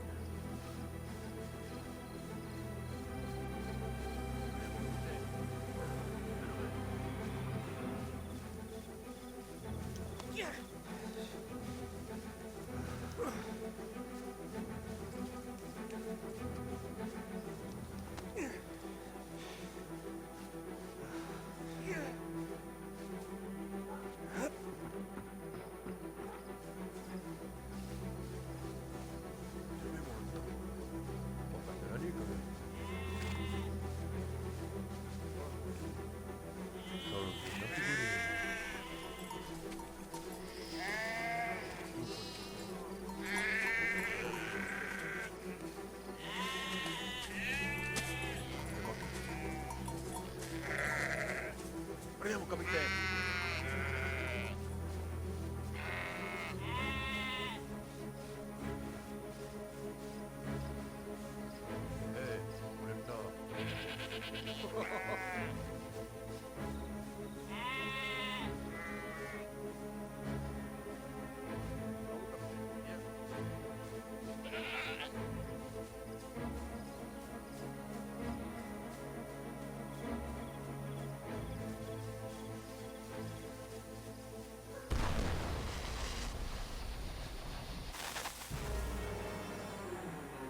shit, it's one of those flares.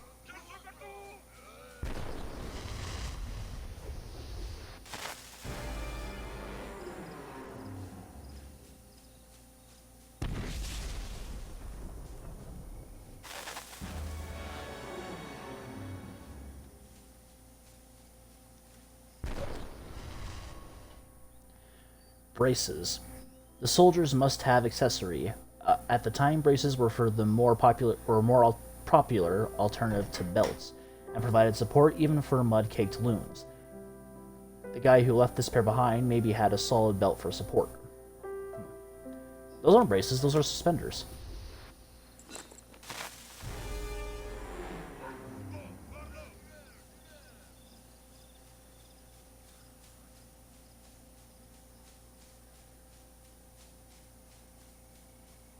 That was super clever.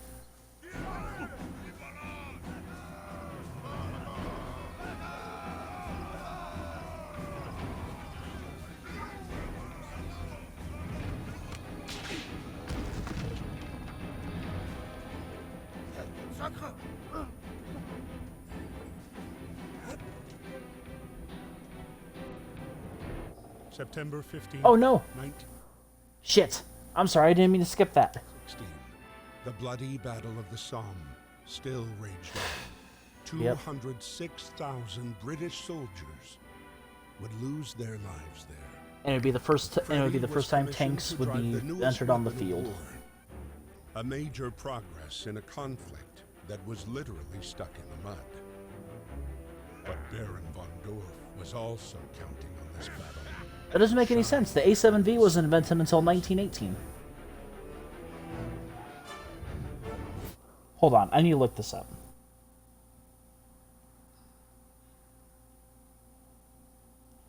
Because if I remember correctly, the A7V wasn't invented until 1917 to 1918. The reason being was because it took a lot of stuff to produce, and the German high command wasn't overly impressed with tanks.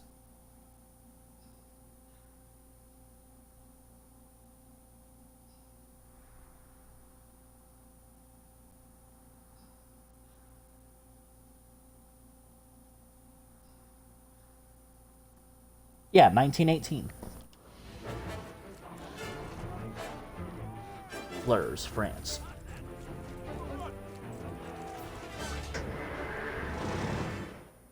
The Mark I tank. Developed in utmost secrecy, tanks gained their name from the British subterfuge to conceal their real purpose from espionage. Official documents instead spoke of a device for transporting water to Russian troops. The first model to roll out, the imaginatively named Mark I, had a huge psychological impact, and tanks would reach their destination to find trenches deserted. The Germans, however, soon learned to cope with the shortcomings. The vehicles were also unreliable, and interior conditions were horrific. Oh yeah. Though it'd break down, and eventually the Germans would learn to capture the tanks and use them against them. I believe they were called Panzer? I might be wrong. The Battle of the Somme. The British initiated the Battle of the Somme, and aiming of drawing the Germans out of Verdun to attempt a decisive push. For the first time on September 15th, 1916, assault tanks were used in combat. Of the fleet of 49 Mark I tanks, only 18 were operational, and only 5 were ultimately used. Late November 1916, the Battle of the Somme came to an end. All in all, 650,000 German, 420,000 British, and 1,900. Oh my gosh. 650,000 German, 420,000 British, and 195,000 French troops lost their lives. Sorry, I don't know what the hell happened there.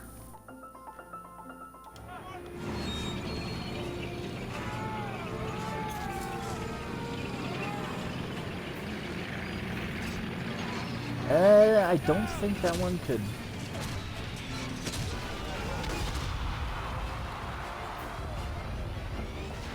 And the Mark I's introduction. Shit. Shit. Okay, you guys are really screwed. That's the Red Barons, guys.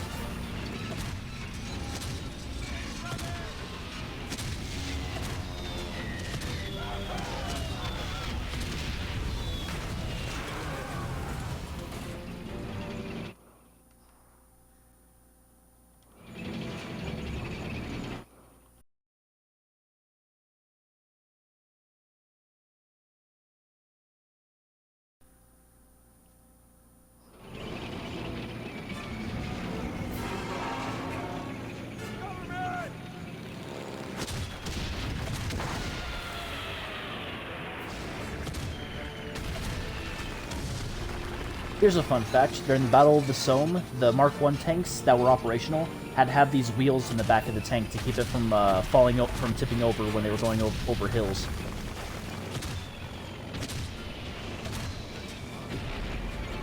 Actually, no, kill me. I want to get my regiment back.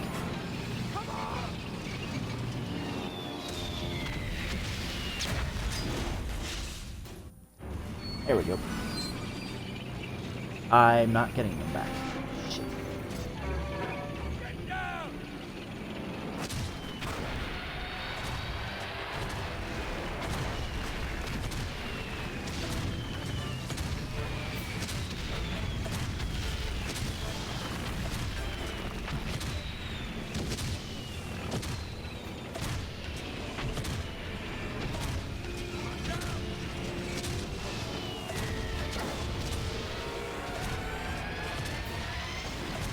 Take that, Red Baron.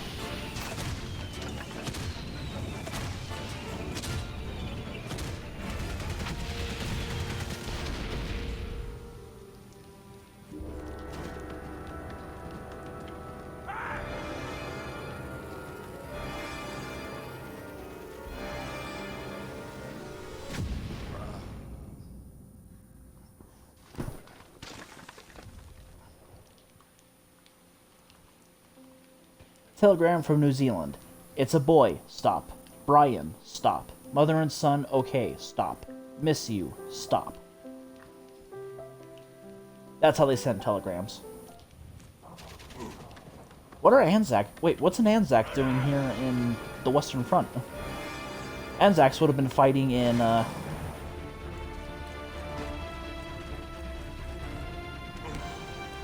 what was it? Anzacs would have been fighting in Gallipoli by now.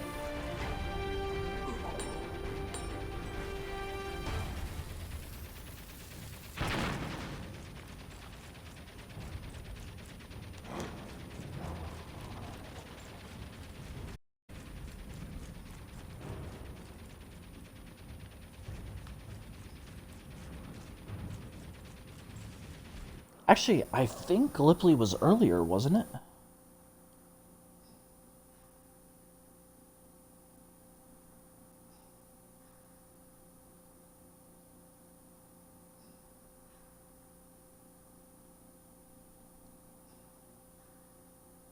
Oh, okay. So then so by this point in the game, the Battle of Gallipoli has already ended, or the Gallipoli campaign, I should say. Such waste of life, Gallipoli.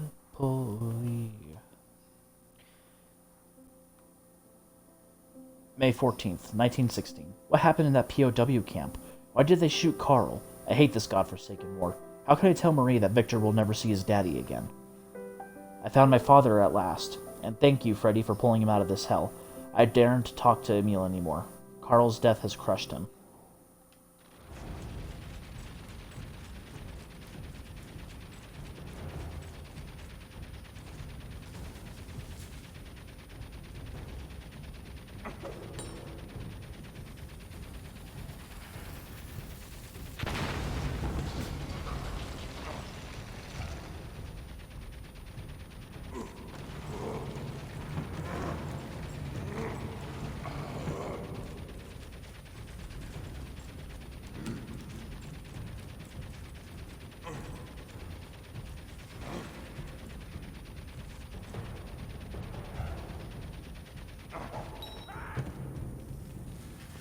And nothing off passing.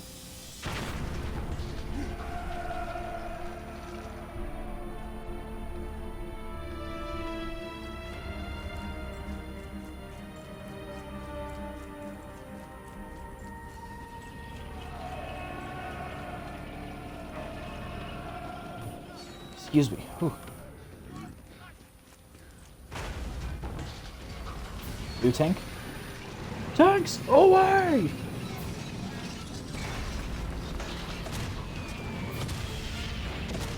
Time for them to meet Black Bess.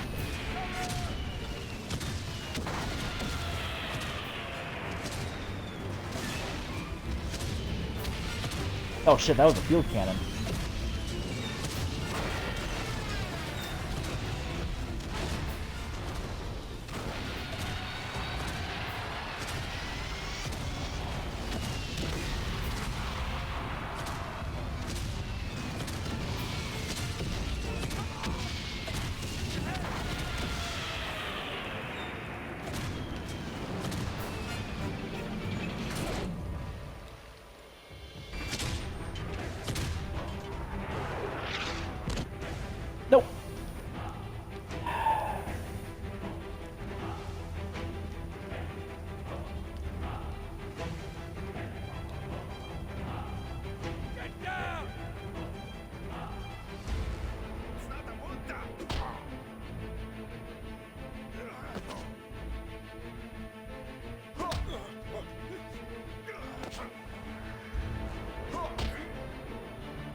After too many missteps and too many battles lost, Baron von Dorf was demoted and moved far from the front lines.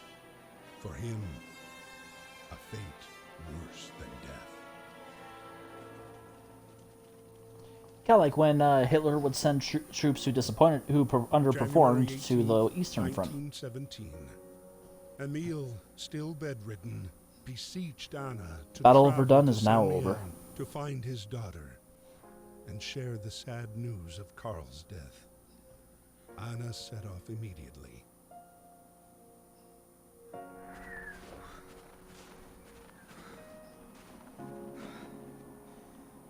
"39 kilometers. You can do this, man." Barbecourt, France. Winter.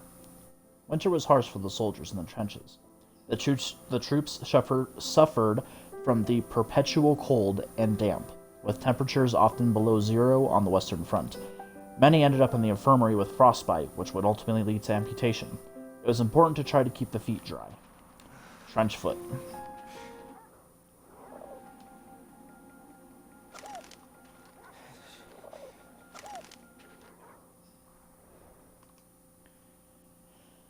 September 15th, 1916.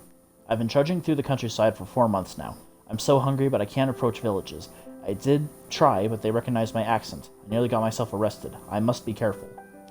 May 13th, 1916. I managed to get away without taking a bullet. It was a close call. Poor Wilfried saved my life. I've got to get to Saint-Mihiel. Hold in there, Victor. I'm coming. Still no news from Karl or Daddy. It's been 4 months today. What has happened to them? I must stop worrying. It's simply that letters aren't getting through. I daren't imagine the worst. Victor needs his father, and so do I. Emil's morale slumps by the day. He hasn't had any news from Marie or Victor for months. It's probably because Saint-Mihiel has been cut off from the world. I fear the worst. I'm going to visit them. Surely they'll let a nurse through the lines. September 15th, 1916. I couldn't do it. I had his life in my hands, and I couldn't do it. Killing him wouldn't have brought you back, and you wouldn't have wanted to see me kill. He wasn't worth it. So what happened to all the pilots of the planes you shot down in your tank, dude? He wasn't worth it. Nothing's holding me back here now. If I survive this damn war, I'll be heading home.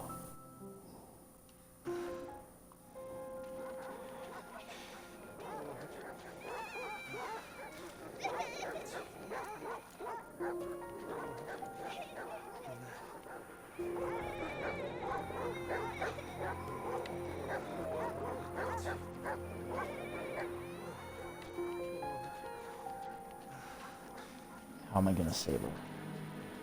Shit, that bike patrol's coming.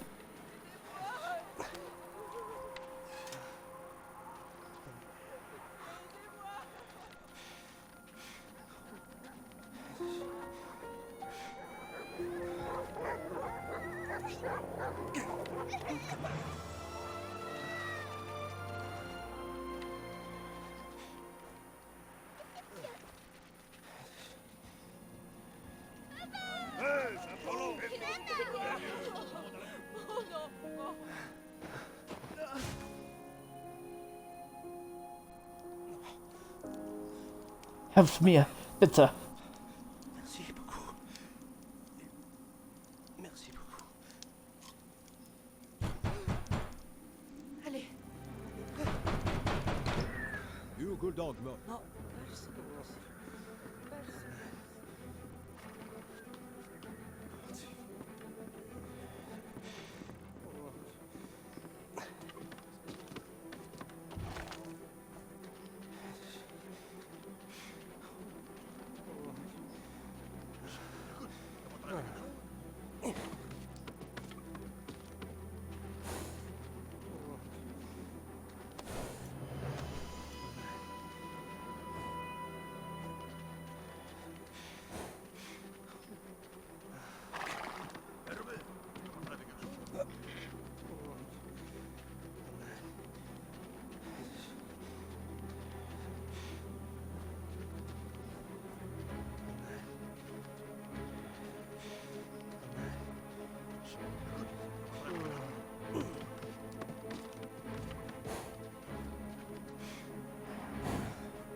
Oh, bonjour.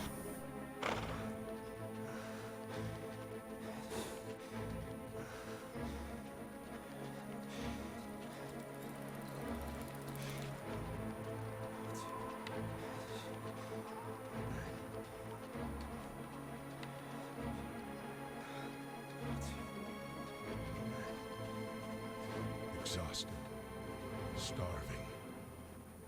Carl realized he'd never reach Samuel, his strength fading. Destiny still had one more surprise in store. They were only about 20 miles from Samuel when their hopes were again dashed. Uh-oh. No! Merde.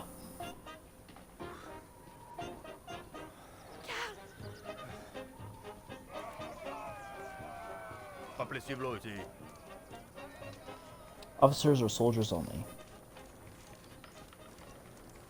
Passeport.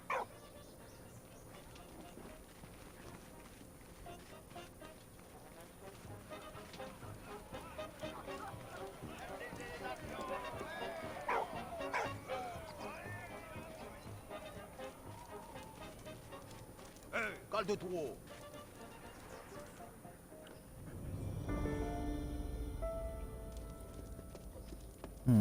There's an officer's uniform up there.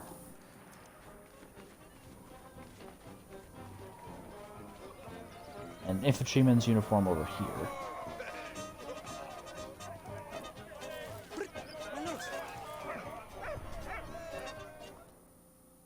French gendarmes cap. French gendarmes also operate as military police. Gendarmes made sure soldiers respected military law and behaved themselves at the front. I bet they were fun at parties.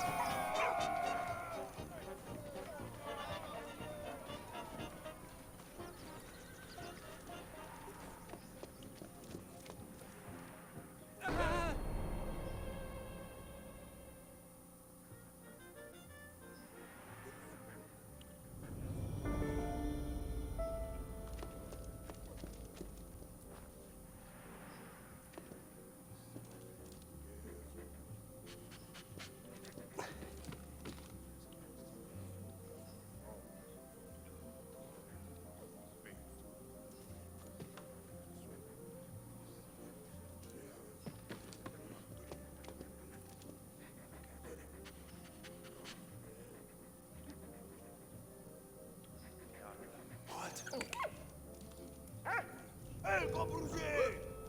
Et alors? Cacarogne!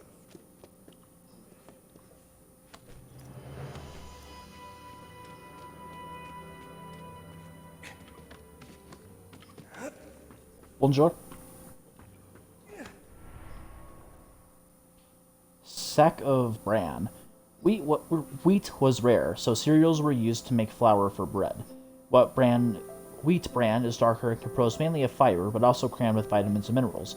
Today, it is an integral part of high-fiber diets. Back in the day, it was a sign of hard times. Interesting.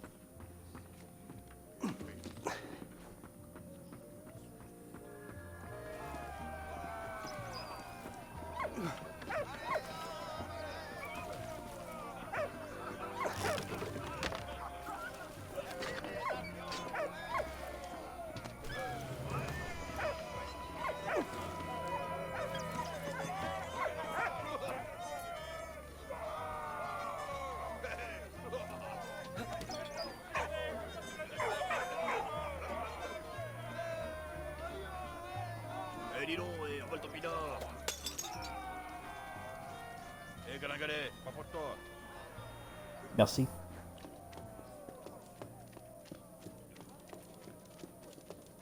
Ja, braaf.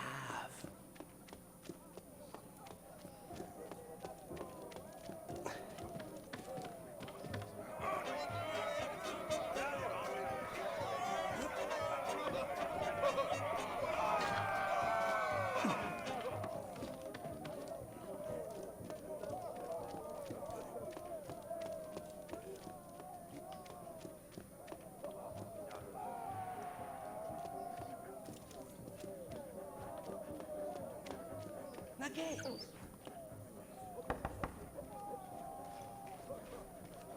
Ouais, amène-moi, petit Sarbin. Wine. Okay. Oh, laisse-moi, gros.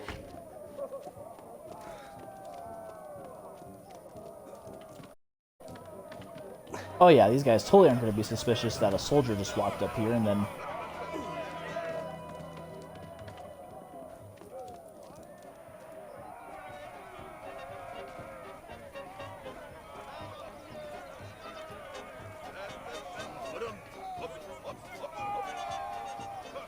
You know, I think I see what I need to do.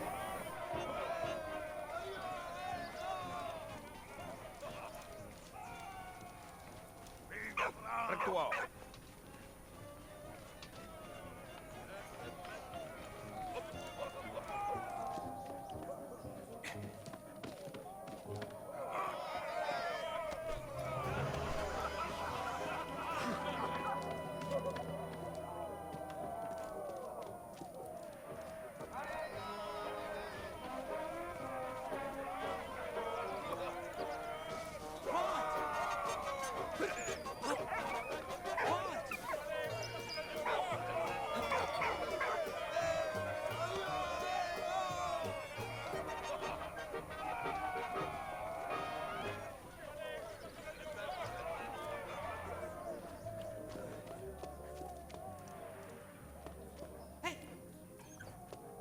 Brave stier. Apporte-moi de la piquerade. Yo, m'en va le boire. Hey, Juan!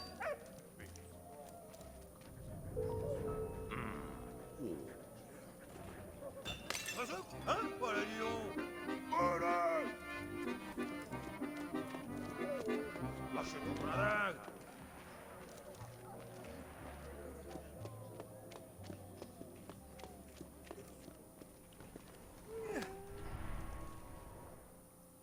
Postcard. A postcard of a luscious woman sent to a soldier at the front. Such postcards were popular among troops. Gee, I wonder why. Could it be that they were cut off from women for months at a time?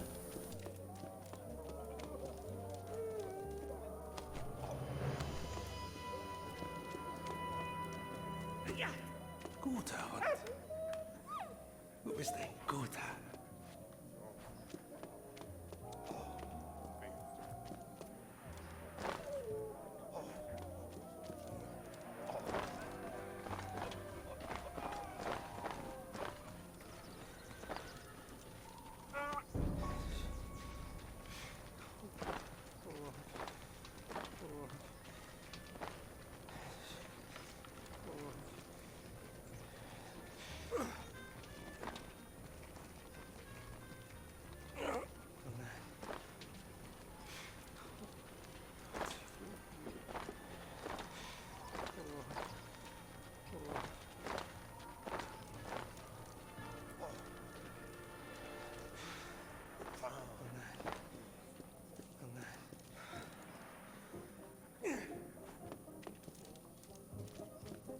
Brave stier.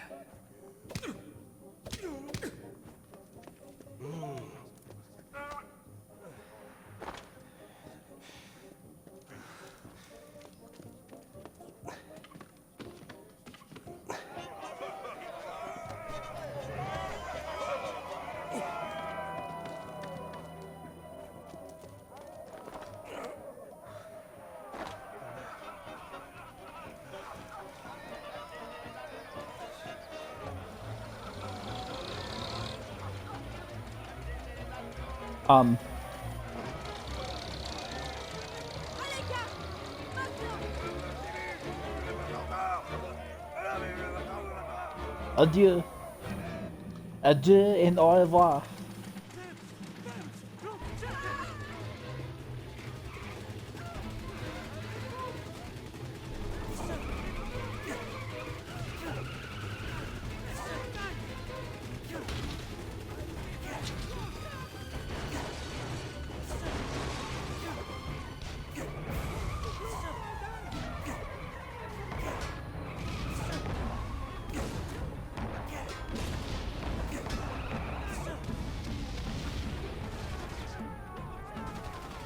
Oh shit, it's Flight of the Bumblebees.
Oops.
Oh, come on.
Herr gut, ja. Samuel,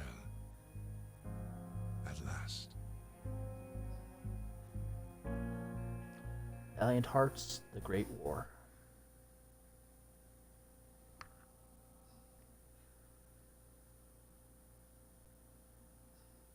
So close, yet so far. Chapter 4. Wooden Crosses.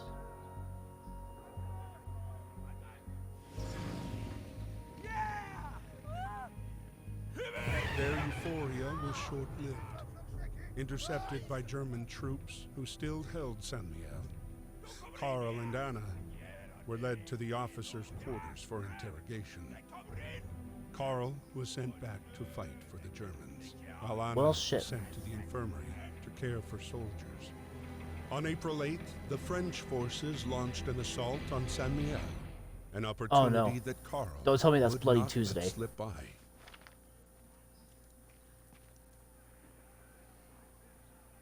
Wollen wir da? Gleich schlucken.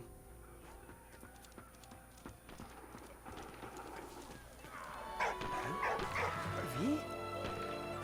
Ja! Ich juck dir das.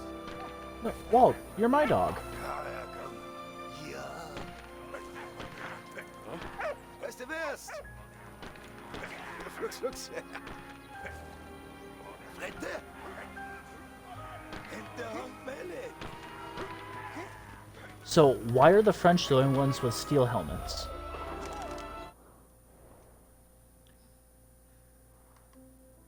February 3rd, 1917.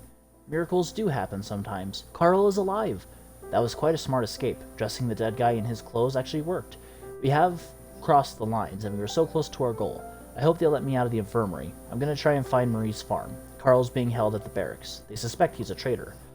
I'm not a spy. How many times do I have to tell them to make them believe me? March 2nd, 1917. Von Dorf isn't helping matters either. If only I could see Marie and Victor, just for 1 minute.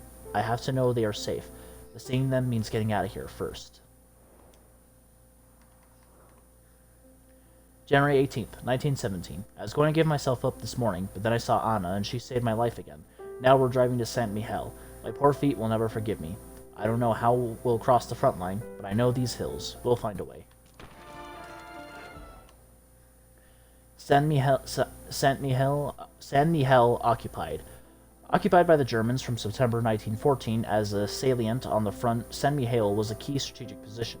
It also stood on the railway line between Paris and Nancy. The Allies made several unsuccessful attempts to liberate the town before the arrival of American troops in 1918. Because we won't come back till it's over there. Gas, quick boys. The gas used during the war was heavier than air, and so seeped into trenches and tunnels. Pockets of gas might stagnate in shell holes on the battlefield, preventing soldiers from removing their masks, which were still restrictive and uncomfortable. Even today, unexploded gas shells still lurk beneath the farmland and fields along the former front. And they're actually finding a lot of unexploded ordnances. I think I said that last time I played this, but...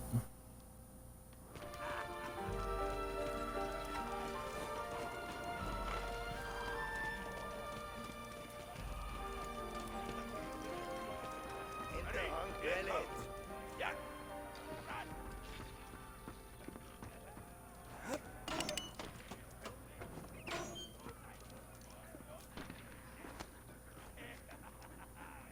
Guter Hund. Hinterhand Mellet. Immer an der Krummstörung Lumpen anfrotzen.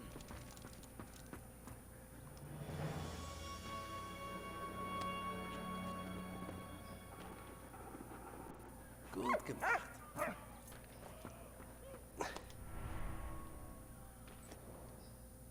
German identification tag, 1916 model. An identification tag with a detachable part used by the authorities in corps administration. The main part was left on the body. This model was put into service late 1916. Alter Fritte.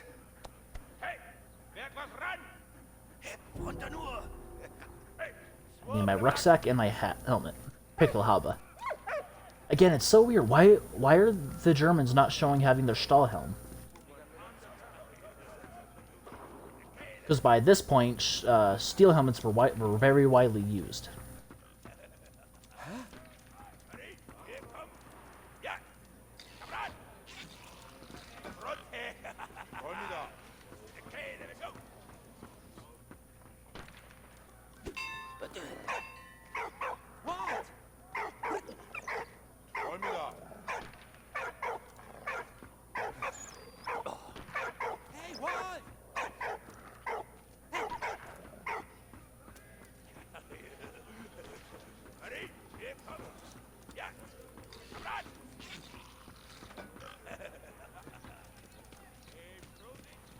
Oh, what is it I need to do, damn it?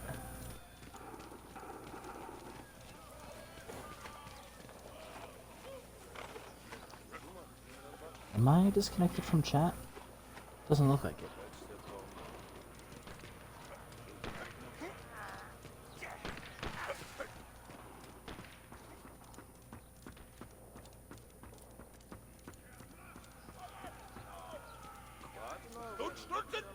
Um,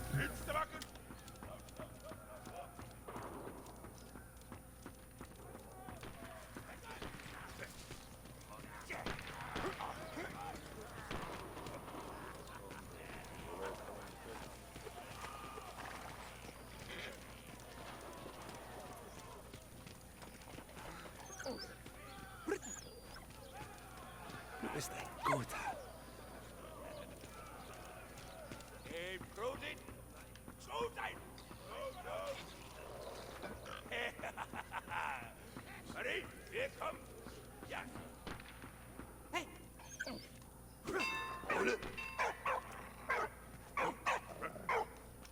갑니다.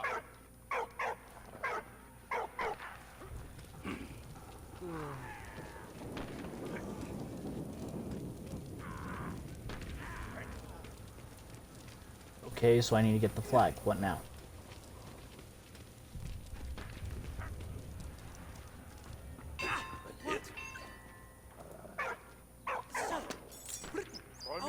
Auf geht's. Hallo. Wie geht's? Gut gemacht.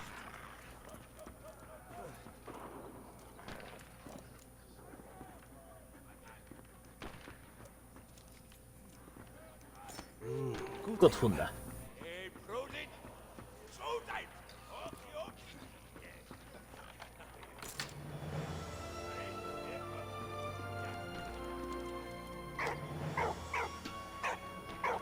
Das ist ein Pickelhaber.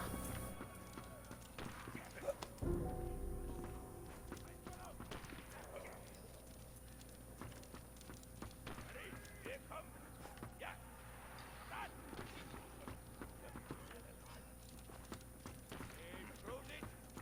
Zo zijn! Okie, okie.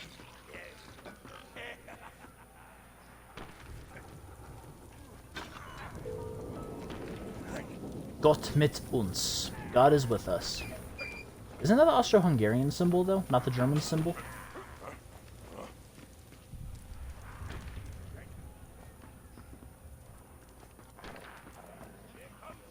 Zo zijn! Go, go.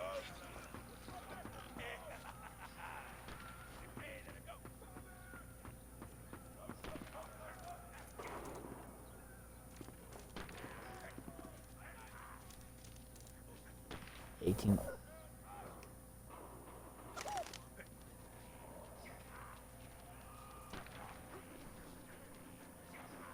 Oh! I see, okay. 18... No, 815.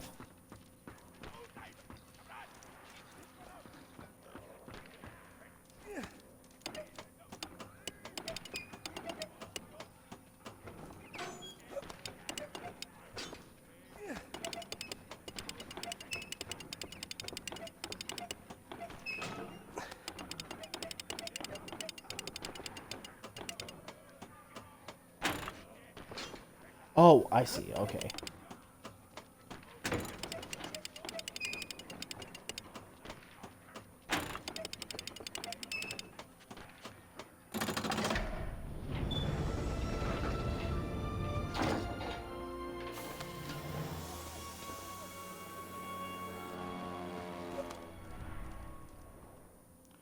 Broken French bayonets. Unlike the broader German bayonet, the French bayonet was needle-like and designed to pierce enemies and cause serious internal damage. French foot soldiers were disappointed with the bayonet's damage potential, so added notches to create further damage as the bayonet was removed. Actually, that was outlawed. Having a serrated bayonet was outlawed. In... I don't know how early in the war.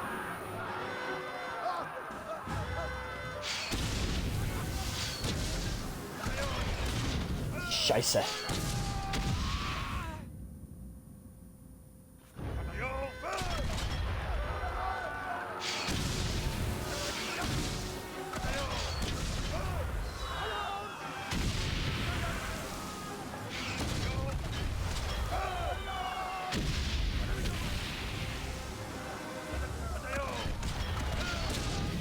Schnell, Walt, schnell!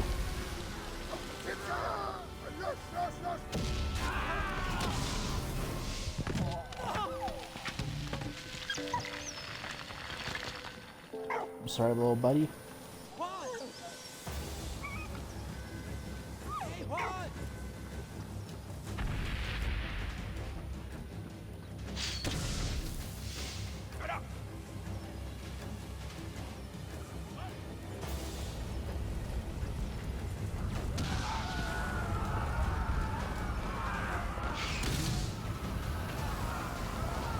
I'm sorry, Walt.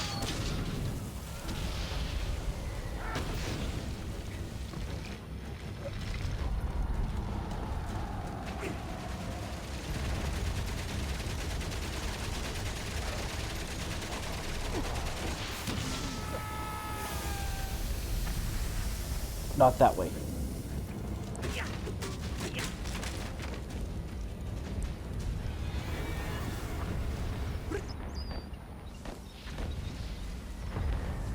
What? Na los! Hey, aufsparen, auf geht's!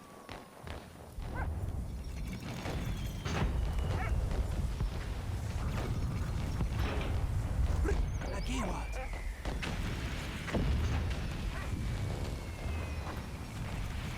Walt, na los! Hey, Walt!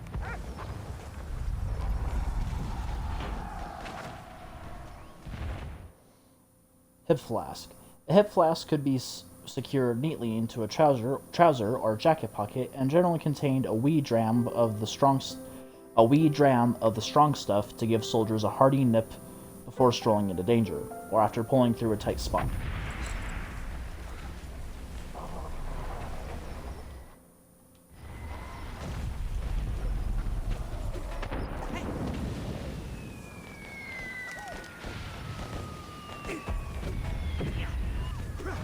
What?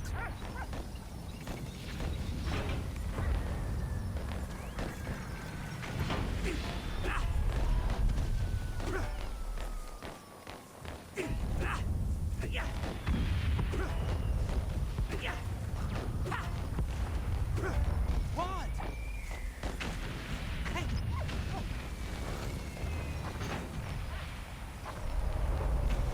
Hey!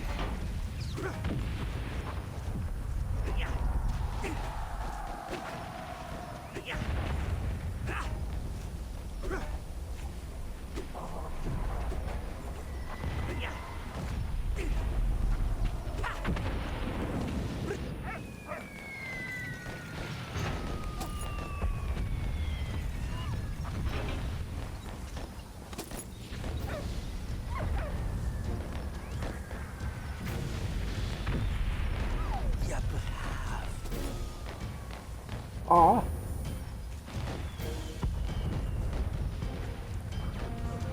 Here's an interesting fact about gas masks and animals. And during World War One,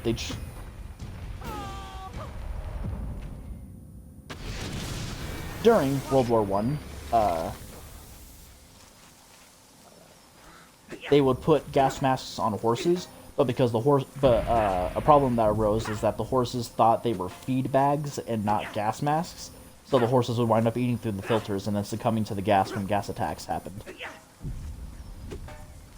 Hey, what?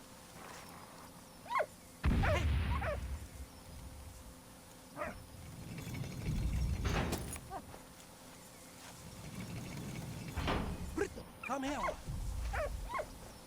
What?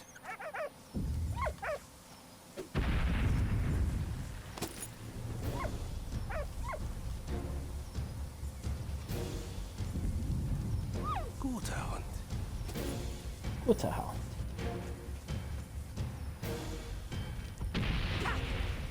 Hey, what? What? Hey, na geh! That doesn't make any sense.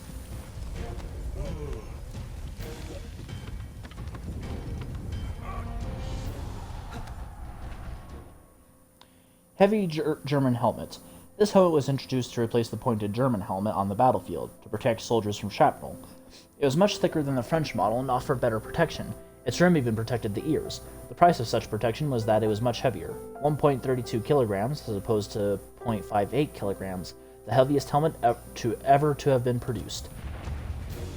And it had prongs on the side so that soldiers could stick like an extra bit of metal onto their helmet to give them a little added protection.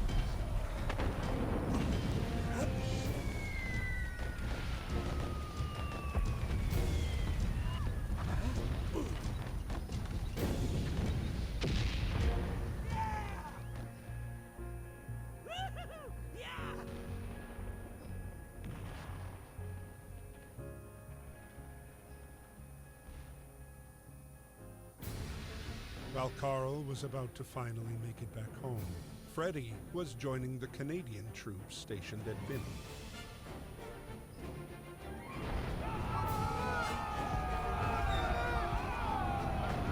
In the sky, George, a British aviator from the Royal Air Force, was spotting the German positions for artillery support. On this day, Canadian troops led the charge.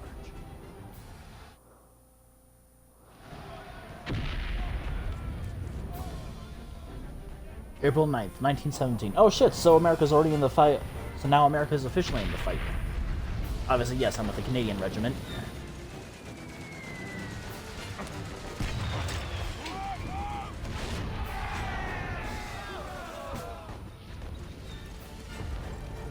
Let's get going, eh?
Okay, you're at 65.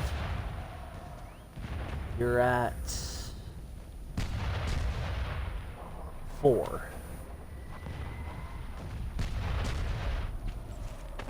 65 and 4. Got it.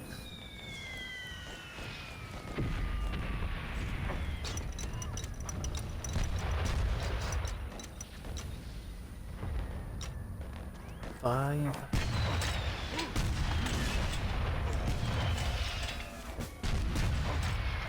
Yeah, how do you Jerry's like it?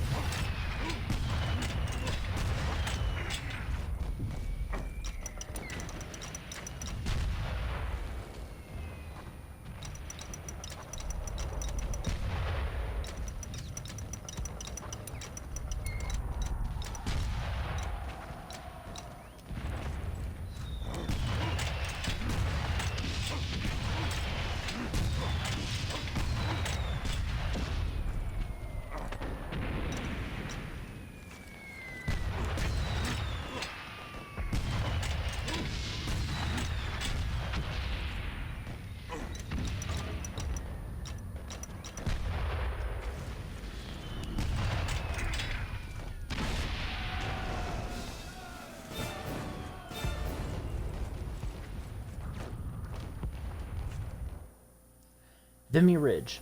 Vimy Ridge is a 5-mile-long strategic position commanding the surrounding plains. April 9th, 1917, 100,000 Canadians launched an attack on the ridge and seized it back. In 1922, France granted Canada permanent use of the hill to commemorate their war dead, and 11,000 trees were planted to commemorate the 11,000 soldiers without known graves. The hill subsequently became a symbol of Canada's national unity and of its coming of age as an independent nation. They're not independent. They still put the queen. They're not independent. They still put the queen on their money.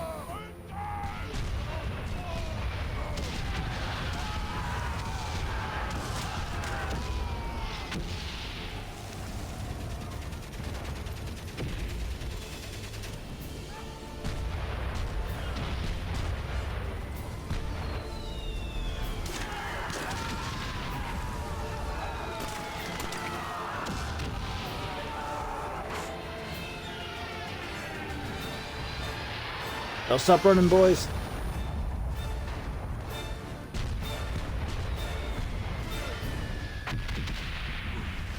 Oh, we're gonna load a siege cannon again.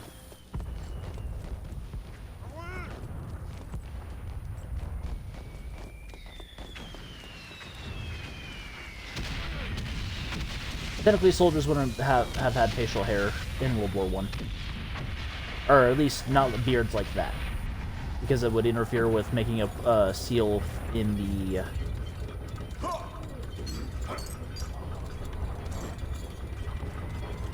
gas mask when it was on.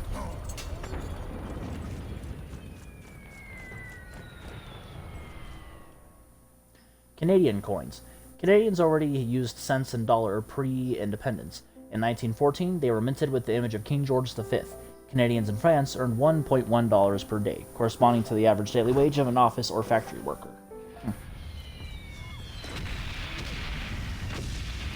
Achtung! No grenades.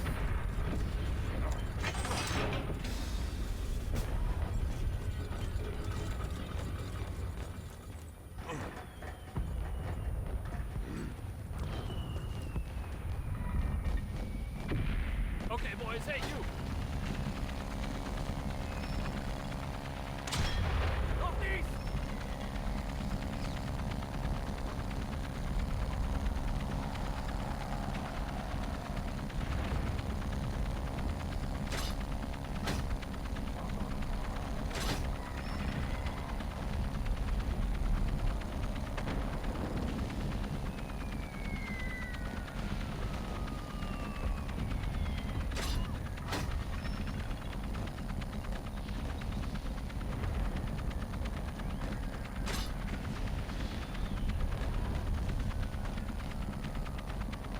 Oh boy.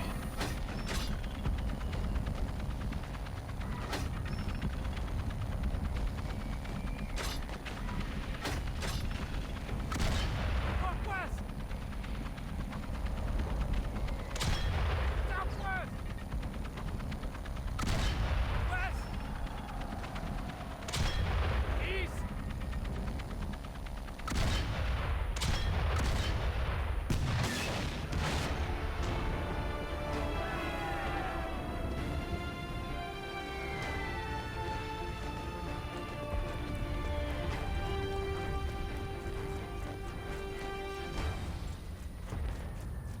Come on, boys, you gotta choose. Actually, one thing I want to check real quick.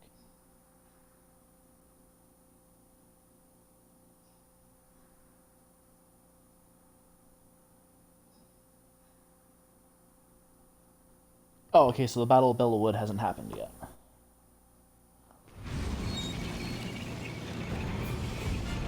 So at this point, now we're at the Mark V.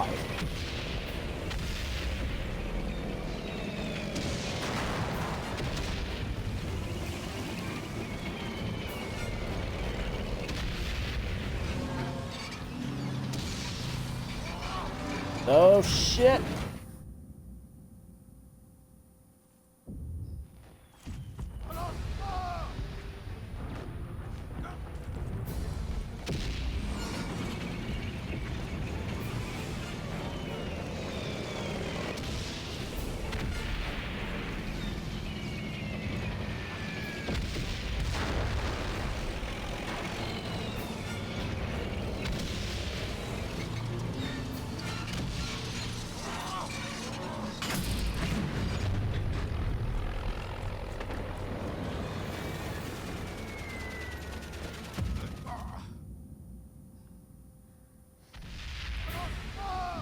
Really?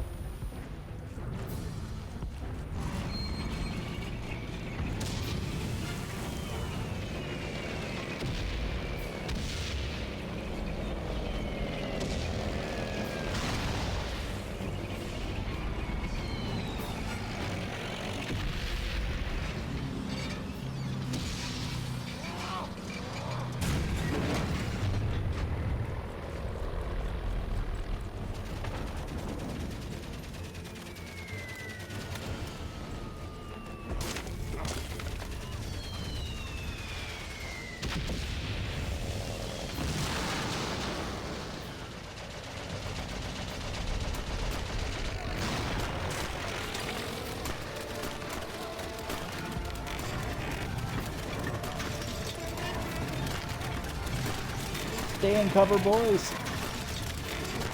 Let the real fighter handle this.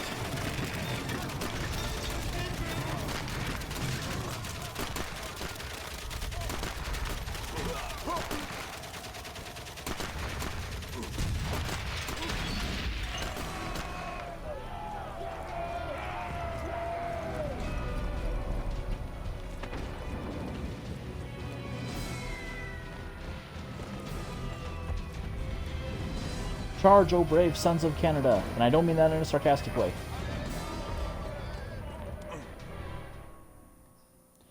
Crest model. Relief models of hills were made so soldiers could visualize their objectives.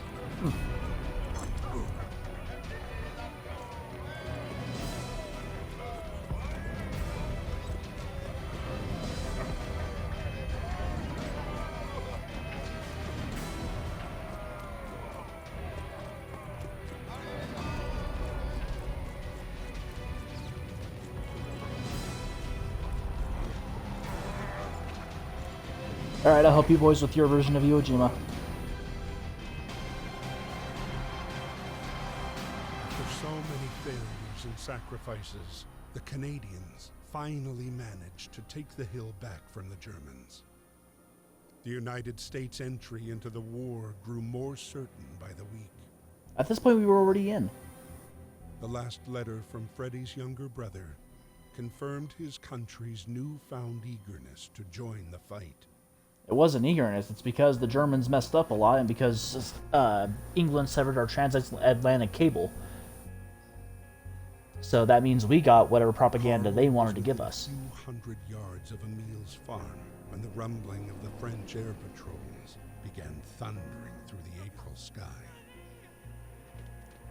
Or was it called Bloody April? What was it? Is it a Bloody Tuesday or Bloody April?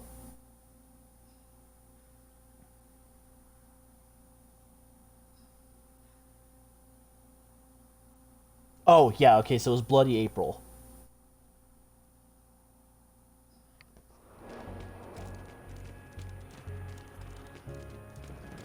Bloody Tuesday was something else then. Oh shit, this is when all the, you could measure a pilot's life in minutes.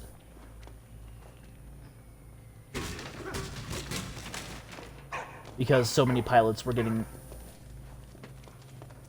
killed in the sky, because so many Allied pilots were getting shot down. I think this is when also the Red Baron was got his most kills. I might be wrong though.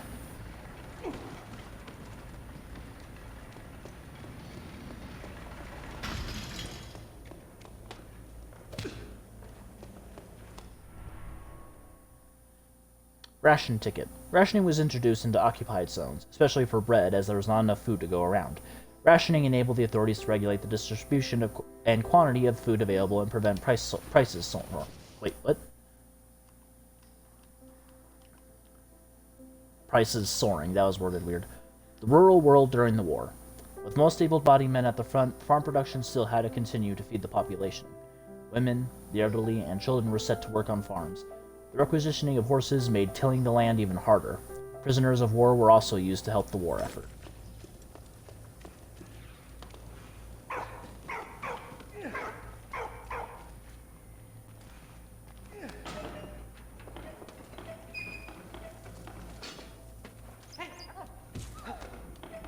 In the basket, little buddy.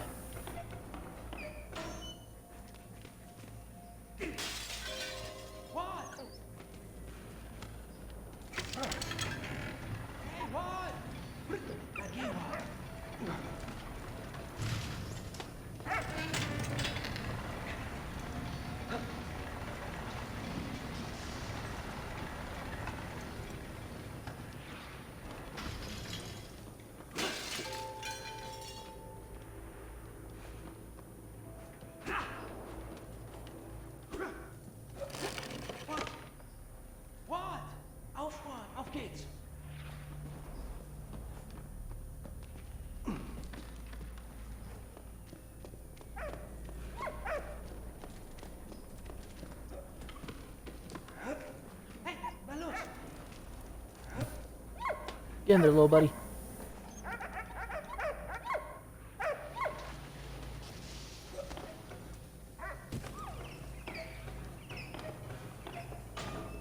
Hey, what? What? Come here. Kommen Sie her, schnell. Kommen Sie her, Hunde, schnell.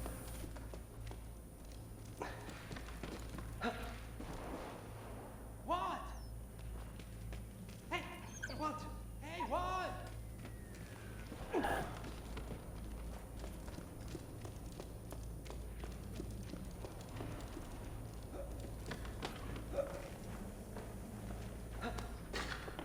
Aquí, what?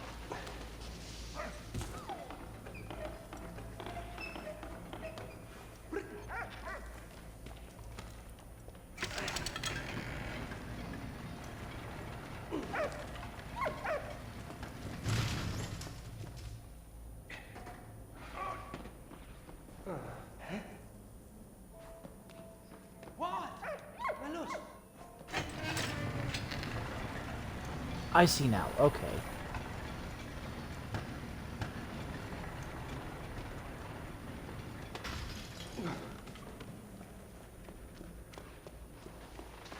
Hey, Auswahl, auf geht's.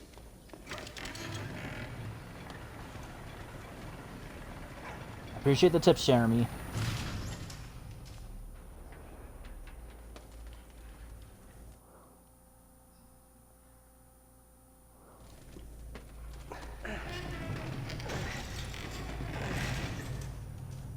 What? Aquí, what?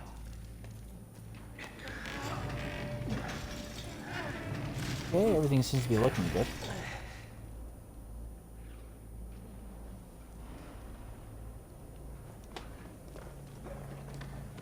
Hey, what? Bleib mal.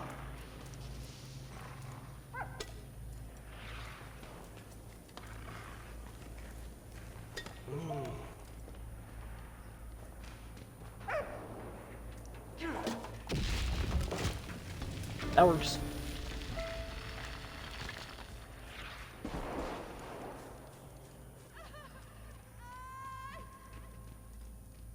Hallo? Wie geht's?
Oh, no, I get what the brick is for now.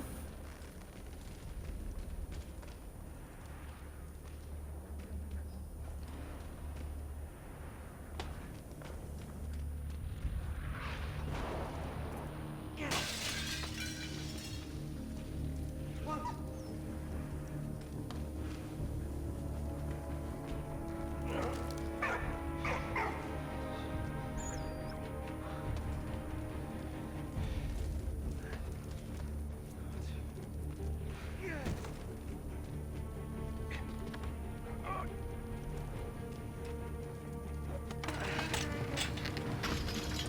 Hey, na los.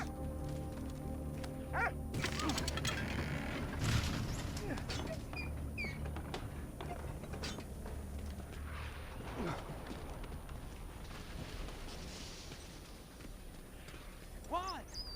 Hey, what? Oil lamps. Electricity was not widely available, but candlelight and oil lamps were.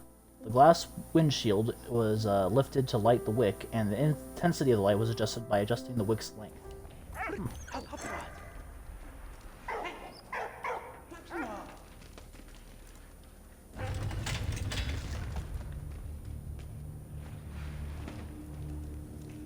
langsam. One.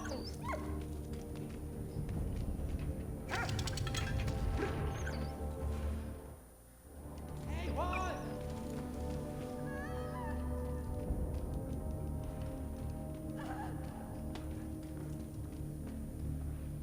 Kommen wollt schnell! Coffee beans. Coffee was sold as beans, and neither ground nor roasted.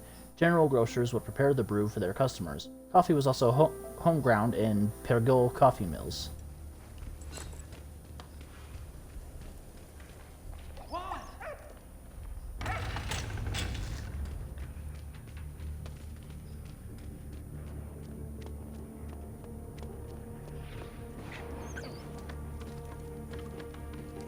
Hey, one.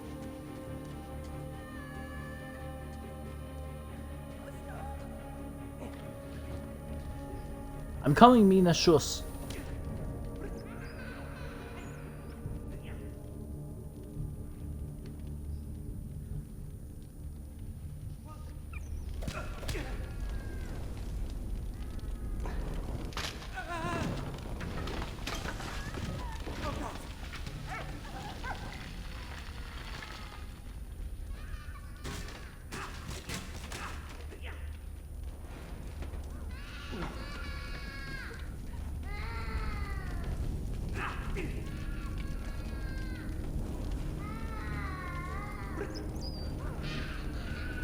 Hey, one.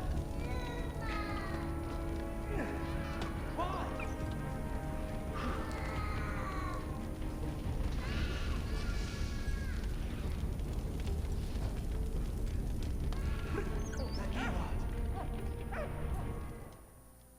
Pipe. A pipe whittled from wood and horse bone, made in the trenches. Along with food, soldiers' daily rations also included tobacco. Many soldiers smoked or chewed tobacco to cover the stench of the rotting corpses.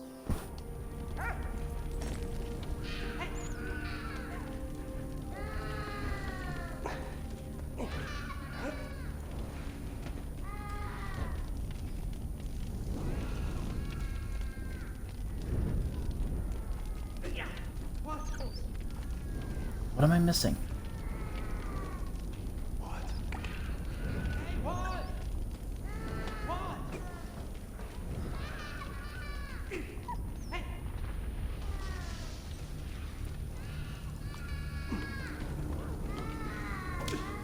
What?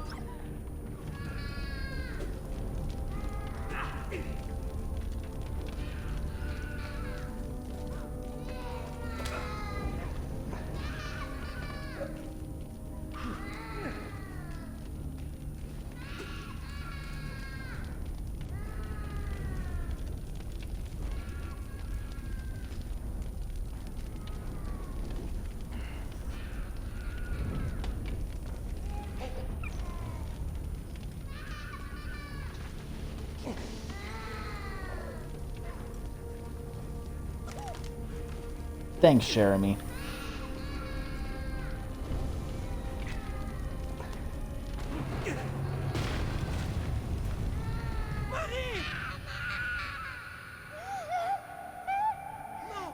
Stay right here, buddy. Let Walt take care of you.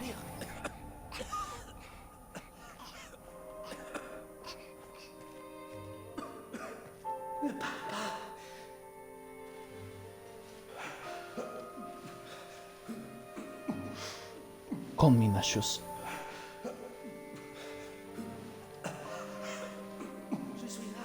C'est moi, Carl. Reste avec moi. Je suis là. C'est moi, Carl.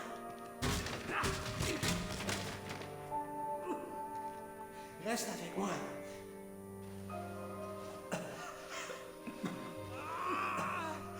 You can do this, Carl. 3 minutes.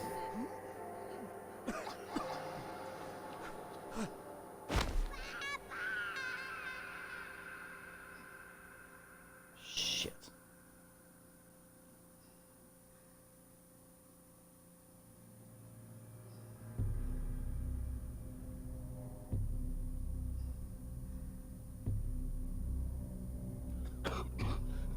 April 16th, 1917, Emile was still sick. But the general needed every soldier who could stand to launch his big offensive.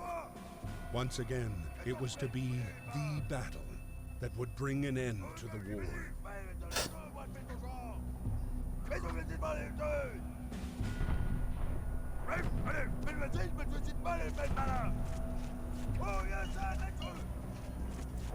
Shimindidams. Espionage. Understanding the important role of information and disinformation could play, war officers on all sides took espionage and secrecy very seriously from the outbreak of war. Balloons, zeppelins, and aircraft were used to reconnoiter, I think I pronounced that right, troop movement. Behind the lines, a witch hunt was declared on spies. Countries also sought to infiltrate the opposition parties of their adversaries' governments to influence international stability, and the Germans provided support for Irish militants and Russian revolutionaries. Figures. They also sent the Zimmerman telegram.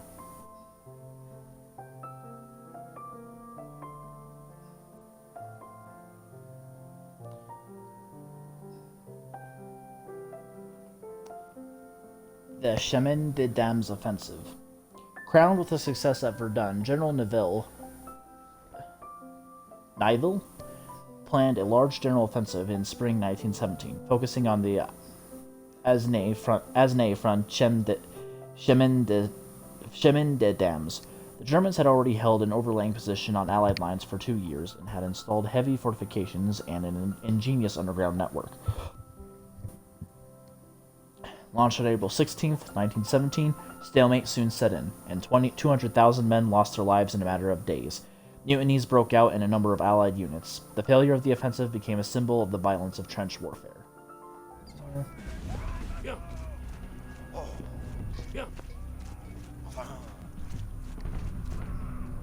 Sorry guys, everyone, up front. Anyone who can hold a rifle needs to go to the front. It's a long way to Tipperary. It's a long way to go. It's a long way to Tipperary, to the sweetest girl I know. Goodbye, Piccadilly. Farewell, Leicester Square. It's a long way to Tipperary, but my heart's right there. There is an American version and a German version. Come on, man. Up to the front. If you can shoulder a rifle, you can fight in the front. Why hasn't Emile been given a proper uniform?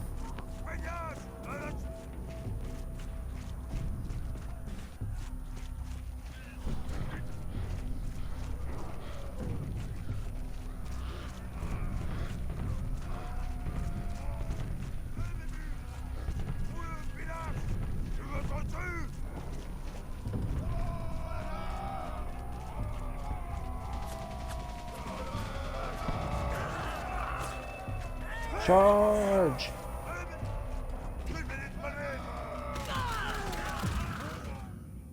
Oh well, shit.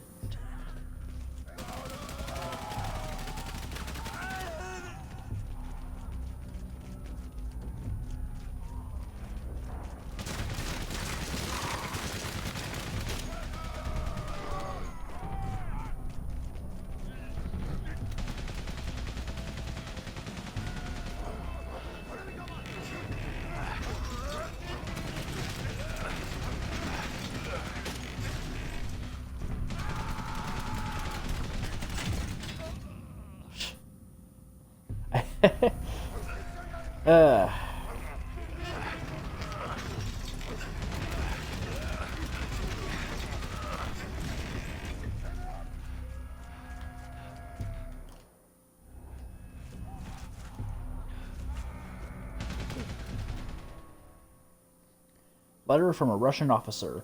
Oh, right. I remember what I want to look up now.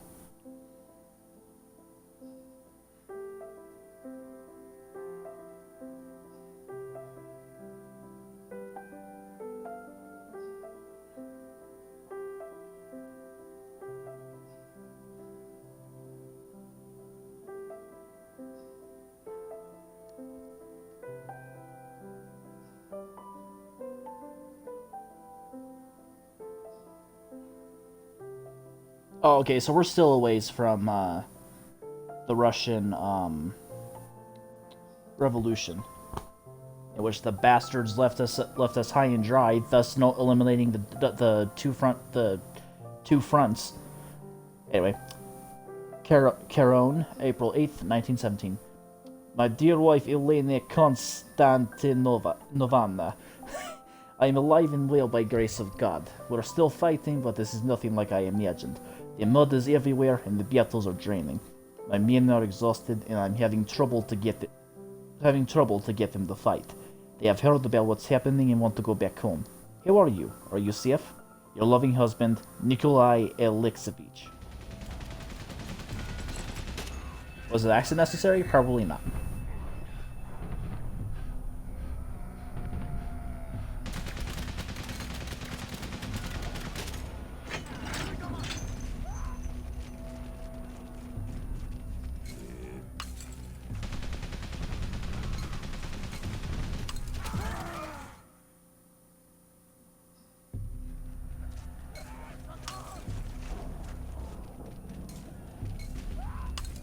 Careful, mon ami!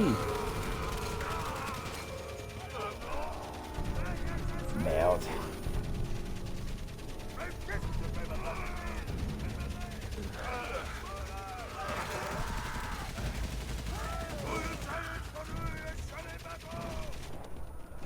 You want this position so bad? How about you take it yourself, Commander?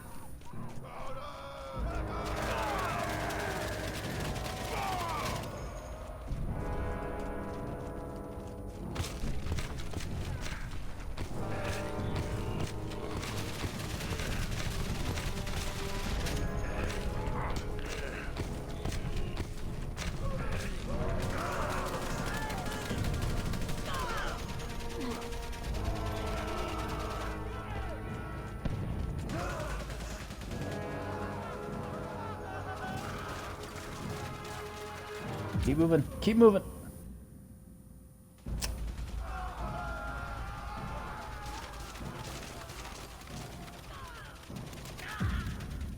Okay, I see.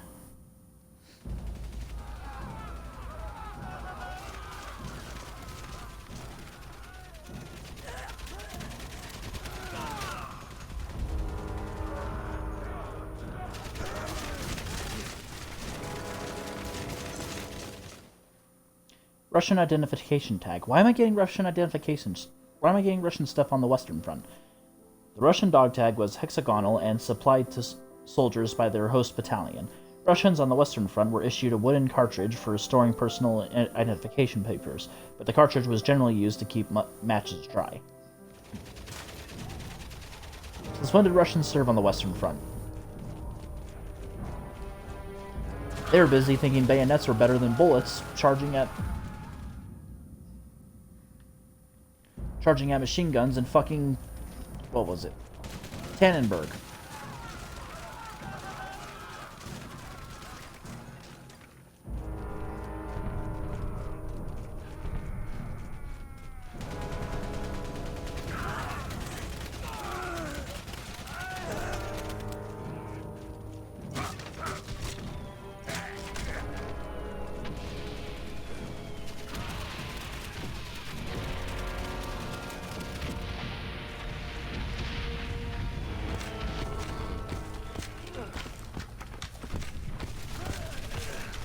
Nobody breathe.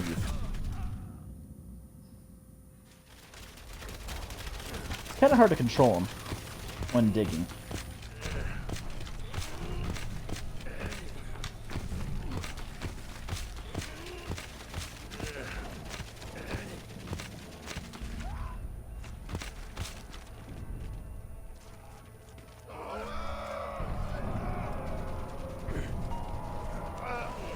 Hold on, mon ami.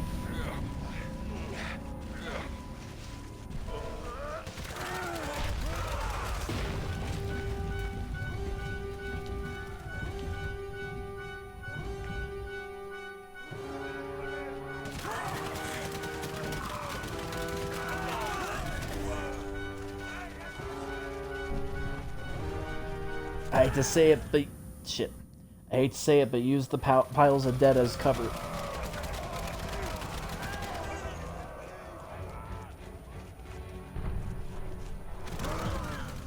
God damn it. Okay, that time I did that to myself.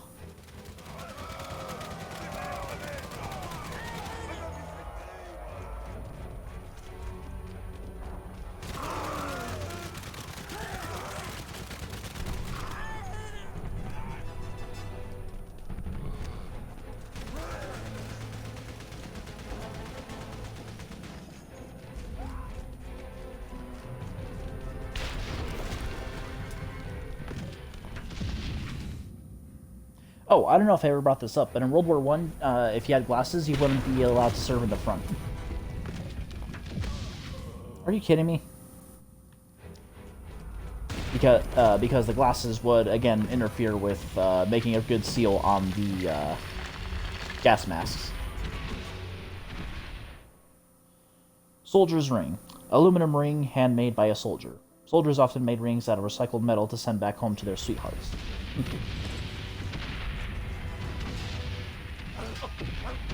Arrière! Revue!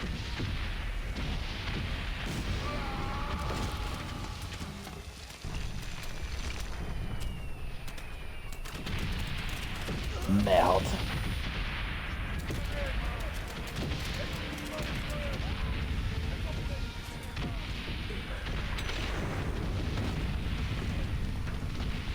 You can't just...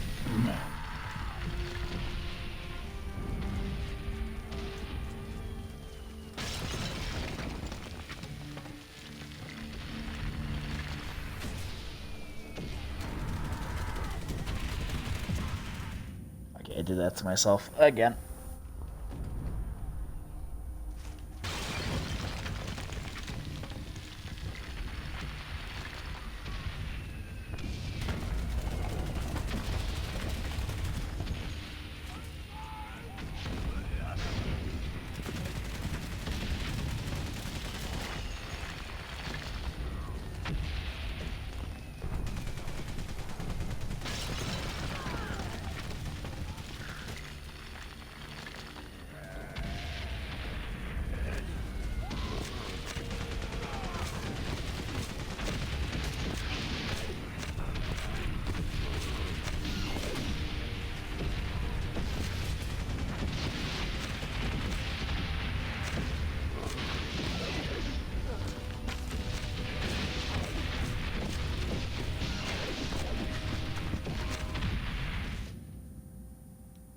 The hell happened there?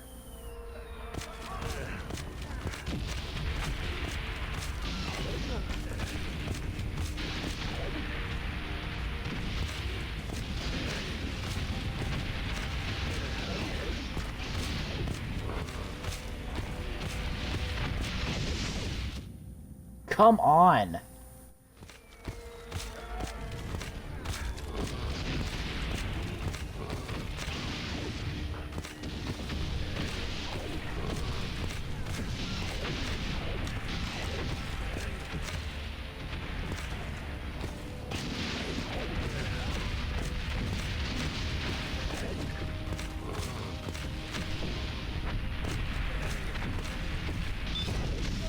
God, fuck.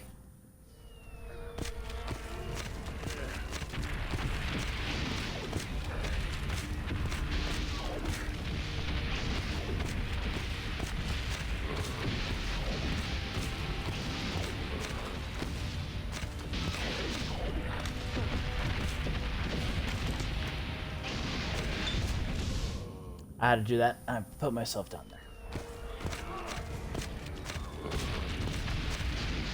Such a pain in the ass trying to control him when he's digging.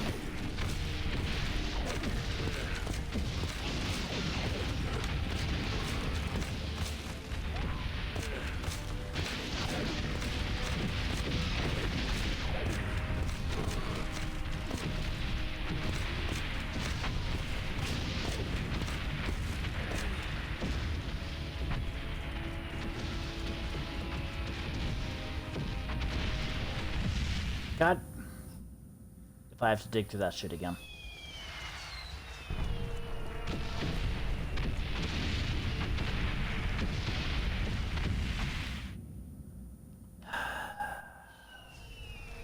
Well, do you want me in the very front, or do you want me in the fucking middle?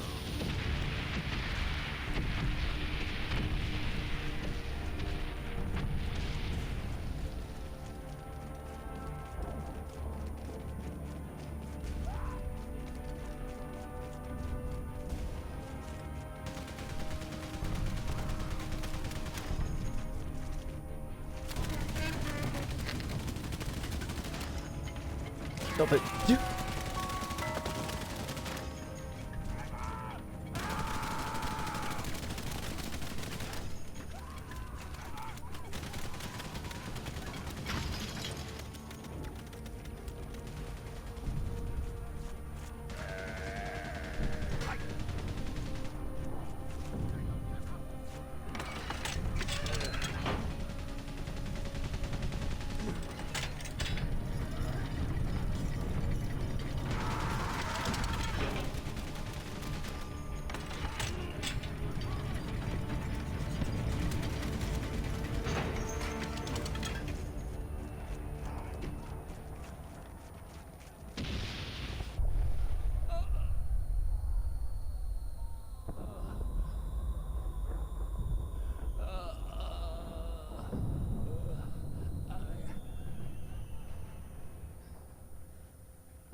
Come on, man.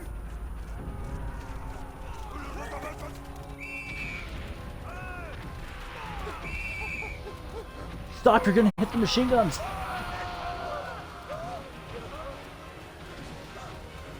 No, stop. I get you're scared, man.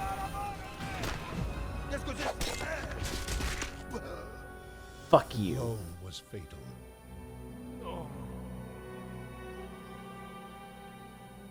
The Nivelle offensive was a bloodbath, a butchery.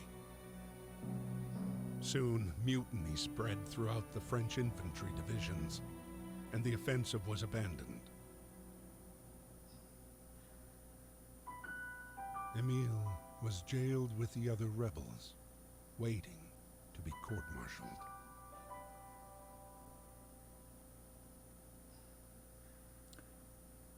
Alright. I hate to end on a cliffhanger, but I think that'll do it. The dogs of war, Hold on. man's best and most loyal friend, shared the same day-to-day as the soldiers. Whether carrying messages, saving the wounded, or sweeping for mines, they never failed to fulfill their duty. Damn straight. What?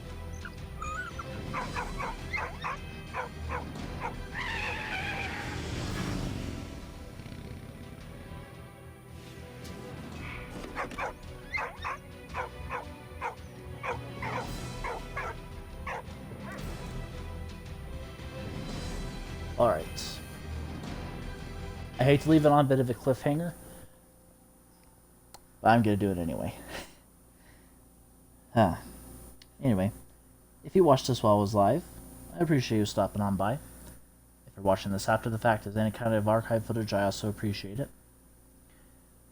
I think next week I'll probably stream the finale to this, though I don't know if I'm in the last section. I'm assuming I am because the year is 1917 in game, and it's getting closer to the end of the war. So I'd imagine the next episode will most likely be the finale.